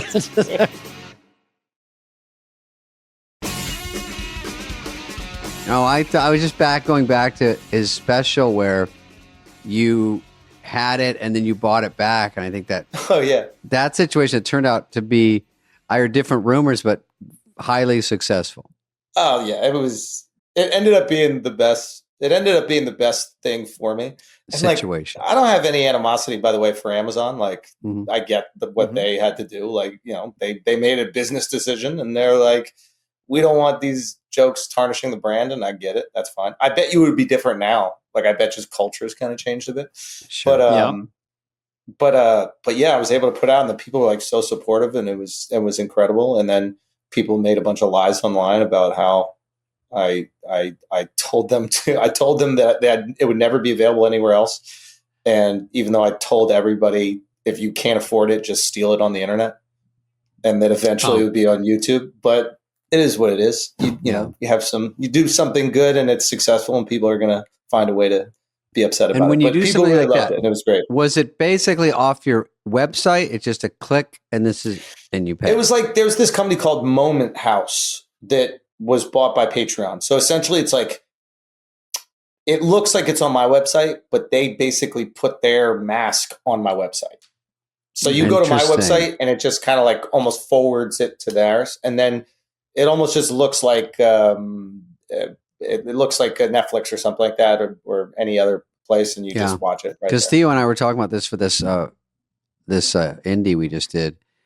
And this is one of the things I brought up. I brought up your situation. I said, I mean, you guys I think you'd kill it with that, but I also think that there's an appetite. I think there's an appetite for you guys now. I think that there's going to be a lot of excitement about that. I think people would pay for it 100%, but I think streaming is the way to go. I don't think movie theater is the way to go just yet. It's a tough decision because I've done movies in movie heydays when it was like big weekends. You're up against this movie, you're up against this. Yeah. And now it's tougher. And when we were going over all the processes of what could be, because we sort of did it. Well, we did do it we just paid for it and said, absolutely no plan. Yeah, and it's kind of fun. Awesome. And people think that's intriguing just because it's awesome. Someone's got to do it. It's like, okay, now what? And then just figure out what surfacing is the best situation. But, when you say theaters, I don't want any stink if something doesn't go perfectly right away because people back off. And I go, guys, I've been in movies that don't do well. It's fucking a dagger. And nowadays when it's all these superhero movies and, even if Snow White doesn't make $100 million the first weekend, they're pouncing on it. Obviously it's a budgetary discrepancy with ours, but it's just optics. Do you want to look like it's a hit? It's very hard to figure out all that stuff. You're 100% right, because you see like the theater empty and then people take pictures and it's very easy for them to like pan the film based on that. But dude, getting people to leave their house is almost impossible now. Like that's the big trick. It's so easy not to leave your house. You don't have to leave your house. And also they don't even know if the movie's going to be good or not. Like Right. At least with like a franchise like Batman, you're like, all right, I've seen a bunch of these movies. I'll get the babysitter. I'll take the risk. I'll go. Mm-hmm. But here's this movie where it's like, all right, well, I love all the people involved in it, but have I seen a movie where they're all in it together? I don't know. But if you put that on streaming, like for me, if that movie's on Netflix, there's no brainer the first week you're top 10. Yeah. No brainer. Because it's like the investment is so minimal. It's like if I'm a Spade fan, I'm watching. If I'm a Theo fan, I'm watching. I'm sure you guys have a bunch of other like cameos from people. Yeah. Like it's and then if it is good, the word will spread and you'll stay in the top 10 forever. But streaming. But what do you recommend that they do? Do you actually audition it for all the streamers? So Netflix and Amazon and Hulu, they're all you need two offers. You need two offers. You don't have one offer unless you have enough. Like even with my Netflix deal, I had one offer and then that offer changed significantly when we got another offer. Sure. And I don't begrudge them for it, but like they're not in the business of paying you what you're worth. It's just biz. Yeah. Paying the minimum they can. Yeah. There's nothing like another suitor. It's the same thing with single people or something. But they want me to, If I'm Amazon right now, like if I'm Amazon right now and I know that like Netflix, I mean Theo did his last one on Netflix, right? So Netflix is like invested in building that guy up. Sure. I'm buying the movie just off the strength of just taking I mean brand war right there. So to me that's just like a no-brainer. So I'd talk to them. I talk to Hulu, I'll talk to Paramount, everybody. Right. You got We've been asked about it from the streamers that have heard about. We could hire you to be our manager. Is that totally outside of No, it's fun to think about it out loud because we haven't seen it. We're going to see it this weekend. This is the first time it's been rough together. So we liked it. We shot it. We liked the scenes. And I said, I've done a lot of these. I think it's got a chance. So let's see it all in a row. If it's how I picture it, we're in good shape. So, but the director's got it. You know how it works. And they get 8 weeks. So then we'll go in there and start fiddling with it. But I was like, I have a good feeling. And I've been asked about it from some streamers, like, can we look at it yet? And I'm like, we're not, we don't even know what we're doing. Not there yet. Yeah, we're not there. Also, and it's good because there is interest just because it's a weirdo move. But if a comedy works, it's huge. How many R-rated comedy? Funny movies are made every year. I don't know. I mean, I kind of know why they don't, but I think they've slowed down. I mean, Sandler is responsible for most comedies out there. Like he has a deal, so he either produces them or he's in them, and that's a big chunk out there. Yeah, and that's on streamers. So I think we're basically one successful R-rated comedy away from having like another decade of really funny R-rated comedies. Yeah. So whether it's you, somebody else, it's going to take one. I feel like culture is at the point now where we can be naughty again. Yeah, just give us one. And if one goes, we're going to have some fun. Then people start ordering them. Then they'll be like, they have some edgy jokes in there. Spade has told me. I mean, funny, but definitely different than But you guys have been entertainment for, especially Hollywood, for long enough. Like everybody. What is it? They say it's a race to be second or something. Like nobody wants to put their balls on the line. Right. We make one thing happen, then follow. Then you go, okay, that works. I was just going to ask the question or the observation that, like, looking at your stuff, like you coming up at this time, it's like you're the CEO of your career. You can either self-produce or not, or you're not asking for permission. You're not auditioning much. You're not trying to meet corporate entities to help you. You're the CEO of Andrew Schultz. And so that the freedom that people have with social media to pump everything, YouTube, is extraordinary. And I think it's great. It's a different world than what we came up in. Yeah, there's a lot more freedom, that's for sure. And like if now is the time, if you just want to create shit, to do it. Obviously like making films and TV shows is so expensive. That you got to find a way to raise some money. You guys are able to do it, but you guys are all rich, successful dudes. We put most of it ourselves. So, and that's a good way, amazing. If you can, to just say you want to just green light this right now and go. And I think fortune favors the brave, whatever that cliche is. I think it's true. And I think that basically everybody's afraid to do cool shit, but once it's there, everybody wants to buy it. So I don't know what you guys spent on it, but you guys decide the price. Like, right. You know, you could, why is it not $100 million movie? Who fucking knows? Like, right. If it's going to do, I remember when they were paying a lot for comedy specials out of the blue. Remember? I think the top was Dave got like 20 million or something like that, 30 million a clip. Mm-hmm. Like it used to be like insane. 2-3 million, whatever was the biggest. And then suddenly it jumped huge. And I asked someone at one of those streamers and they said, because if we do a movie with that person, it will cost us 20 to 30 million. So we're paying 20 and we're going to do 4 times the views on a special than a movie. So it's really saving us money in a weird way. And I was 100%. Like, wow, I didn't look at it that way, but they could have gotten them everybody for cheaper. And I think they got back down to earth after a couple of those real quick. It was I think it shifted. Too big. Yeah. I remember when Amy got 11 and said it was not enough. And she said, why aren't I getting 20? And I'm like, wow. And she got, I think they kicked her some more. And I was like, way. Fucking, yeah. Well, because it was going out there and saying that would look bad. Yeah. Yeah. Yeah. That's when you could kind of use the, you could use like sexism or racism for a little extra it's scratch. hard to say with It's Rock and Chappelle. I mean, it's ballsy to step forward and say, give me that. We're the same. I mean, I'm not there. It lets you know where you are in the ecosystem of show business when you know people are getting 20 or 30 and then you it's get all your supply offer. and demand. If you're like, worth it, they're going to give it to you. I got it. They know what they're doing. I understand. You know, if somebody else is going to offer it to you, that's the thing. If somebody else is going to offer it to you, do you know where you're going with this one that you just filmed? Yeah.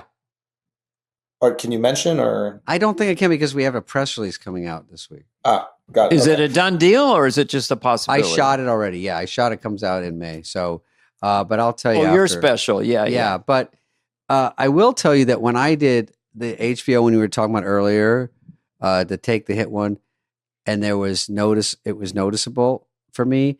And then it took me all this time, and I did a Comedy Central one, and it was like it didn't happen. Actually, I used Dana as an example because Dana was like, I keep trying to watch it, but I have to get on an app and then I have to sign up and then I have to go here. And I'm like, I can't even find it. Yeah. And I'm like, it's not easy. Like they air it once at midnight or something, and then they air it a month later. And it's not like you can just get it like on a streamer. Yeah. So they got caught up. It almost burned my material because I'm like, can I just do this again? Because dude, if I were you, I would, unless it exists on YouTube or something like that.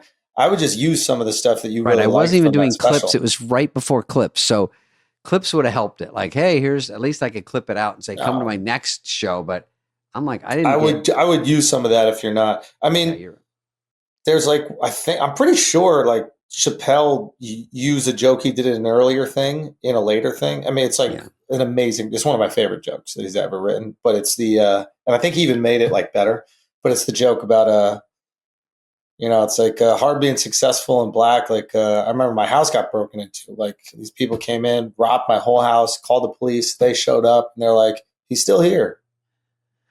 Yeah.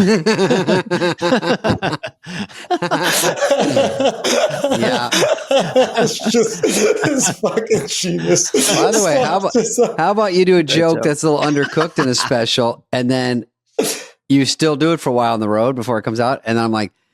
Sometimes I still do them because I go, this thing is 6 minutes long now. It's so much better. I agree.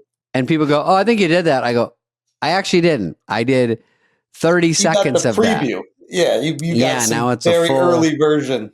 You got a 3-month-old versus a full adult. Yeah, and I go, plus who cares? That's the thing is like, is everyone really going, thank God I got this all new mediocre material. Thank you. That's what you got to tell the audience when they complain. You think this is bad? Yeah. Let me do the whole hour of new. Yeah, fuck. Yeah, here's some new shit for you. But it's hard to. They're like, just throw together another hour. I go, relax with that casual. Throw together an hour. You're good. I go, fuck. You got to get out there and grind it out and practice. It's hard.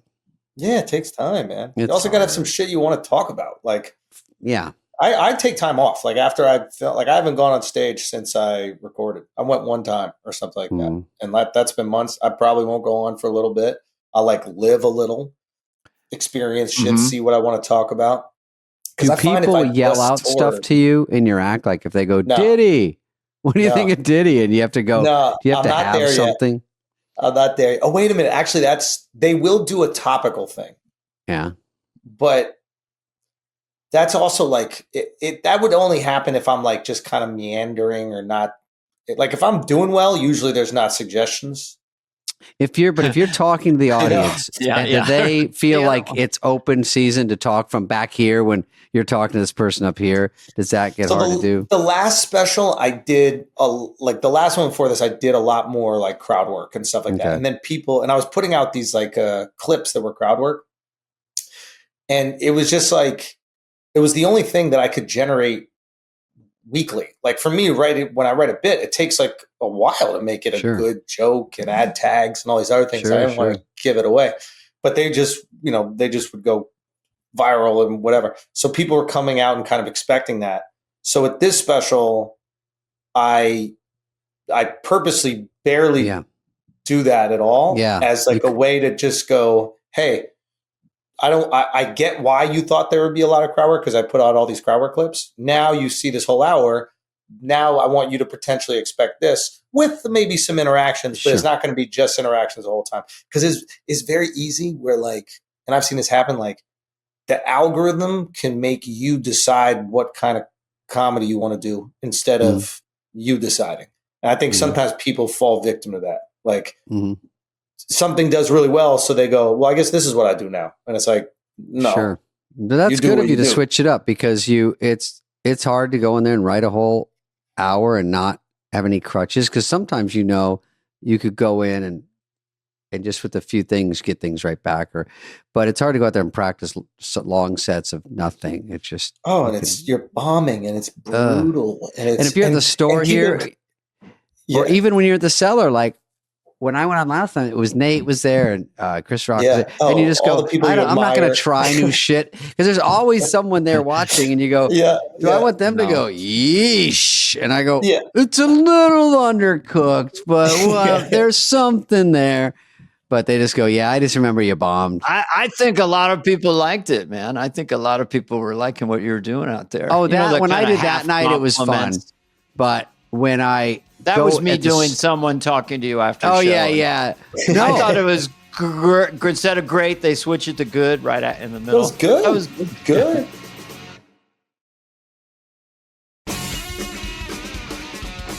When I followed Dana and I just did a gig together, and when he come off after Annihilating, I have to follow this fucking asshole, and they're like killing, and then he comes off all excited, and I go, hey, fuck that crowd, and he goes, huh? I go, look it's not your crowd. Those jokes are funny, man. Don't second guess yourself. Why are they fucking standing? That's what I told you. Circles in the green room. Yeah. I'm trying to fuck with his head right before I get out there. Yeah. Not all crowds are going to be smart. You know? They don't get you. Yeah, it's great. When did you have that turn where you're like, God damn, I'm getting really, really good at stand up? I think it's was it gradual or was it? I think you feel good and then you go up after Greer Barnes and you're like, am I good? You know, like you see people do it that are just incredible. You're like, am I? Or like, even when I was editing the special, like watching your own comedy a 1,000 times, it's sickening. You're like, what, is any of this funny? Like, it's actually kind of nice because then when it comes out and people go, wow, this was so funny, you're like, oh, really? Like, phew. Editing is horrible. Watching yourself do stand up. Oh, gross. The worst thing in the world. They're like, should we push in? I go, push out the door and burn this fucking thing. Push in. Come closer. God damn, what? That's for a horror movie. That's not a comedy. That's for fucking Saw 3. It's the cowboy shot, you know. Yeah, keep it loosey-goosey. That's how I edit. That's how I edit comedy, though, by the way, like a horror movie. What do you do? Go push in? For drama and stuff? It's like, tension, release. Not as exaggerated, but like the same idea of like, I don't, like, for example, like some people the director on mine, like for the first take, he was doing like a line cut, I think it's called, like where they cut it. Yeah. Kind of live. Yeah. Like, buddy, there's no way you don't have my set memorized. There's no way you could guess the right angle to go to. You don't know which way my head turn. Like, why are you wasting your time with this? Like, it makes no sense. What was that? We said it's like catching a fart with chopsticks. Like comedy, I don't know where my head's going to go. So it's like what we do is make sure all the cameras are filming it, and then we get in the edit, and then we make sure that I'm not jumping out in the middle of a setup. Yeah. That's right. Distracting. They can kill jokes. Go on your back all of a sudden. You're like, whoa, Bro, what are we doing? Have you seen that? You're watching somebody's special, and it's like in the middle of a punchline, they cut to the back of their head. Yeah. Or like the start of the setup is on their back. And you're like, why would I? Has anybody ever told you a story and turned around first?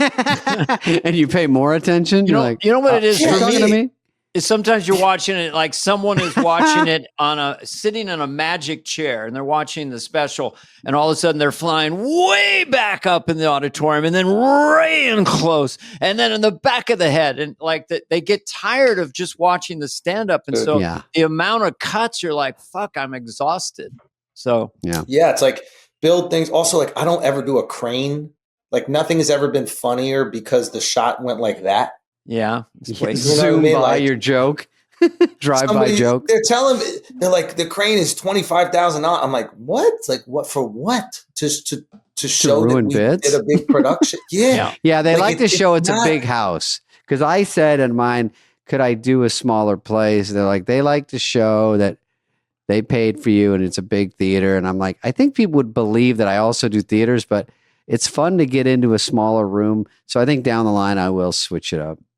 How big was the room for Life? We did 3,000, but that was bigger than I would want to do. We were going to do this other venue, and then they canceled my tapings after Trump was on the pod, which they say is unrelated, and I believe them 100%. But we moved from that venue to the Beacon, and I would usually. I'd like the venue to be under 2,000 seats for a taping. Sure. I think between 1,000 and 2,000 is the money spot because you can you can see every person in the room. Yeah. You're with them. I don't think an arena is right for it. I think it's a flex, but I don't think it represents. I don't think it's a good representation of like how connected you are. Also, like the amount of time you have to wait in between laughs in an arena is a lot different than the person at home laughing. So now at home, they're going, ha, ha, ha. But on stage, you're still waiting for the arena. So now they're like disconnected. Shane ones, I'm like, how do you, it's so different to go out when it's all the lights for the tunnels are out there for like at the basketball game. And there's so many things going on. By the way, if they want me to do an arena, I will do it and I'll film something there immediately as a flex. Incredible.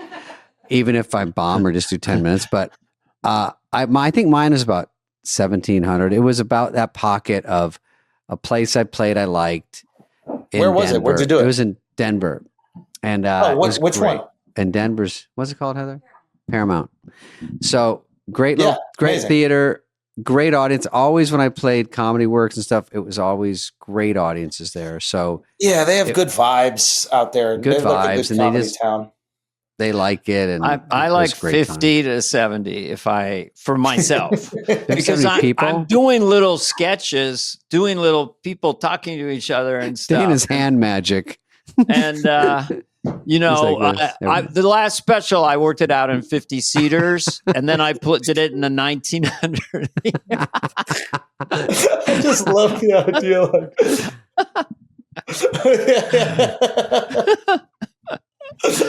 Anyone use dental floss? But I like the smaller. That's all I'm saying. But I think it's better for the audience. I think the people watching at home enjoy it more personally. The 10%ers like the big room, to show people look what you can draw and stuff. I get that, but creatively, I think a tight. It's better for comedy in a small room, 100%. It's better for our bank accounts in a big room. And oftentimes we will let our bank accounts win that war. Dictate. That's a question I had for you. Would you do any commercial that they offered you if the money was good enough, or discerning? Have you been offered commercials? No, I mean, no, I don't get offered really commercials, but like, there's like certain things I don't know if I want to do it. I don't have like a moral objection. Like I got gambling advertising on the pod, you know, I got a boner pill. I'll do all that kind of shit. Yeah. But listen, boners don't go to style. You're fine there. Yeah. But like, I'm trying to think. Like, I don't think I could do like a herpes medication commercial. You know, maybe what I mean? American Express pulling our commercial, offer. But yeah, not bio. Yeah, we were going to do a collab with you on that, but it's okay. Forget That'd be great. Imagine. All right. Anything else for this young man, Dana? Just Life on Netflix now, being well received. Yeah, thank you guys so much, man. I really appreciate you. Good to see you. It's fun hanging out with you. Take it. Yeah, let's any way I can help with that film, man. Let me know. Yeah. Dude. I'm really excited about that. I'll talk to you off cam. This has been a presentation of Odyssey. Please follow, subscribe, leave a like, a review, all the stuff. Smash that button, whatever it is, wherever you get your podcasts. Fly on the Wall is executive produced by Dana Carvey and David Spade, Jenna Weiss Berman of Odyssey, and Heather Santoro. The show's lead producer is Greg Holtzman.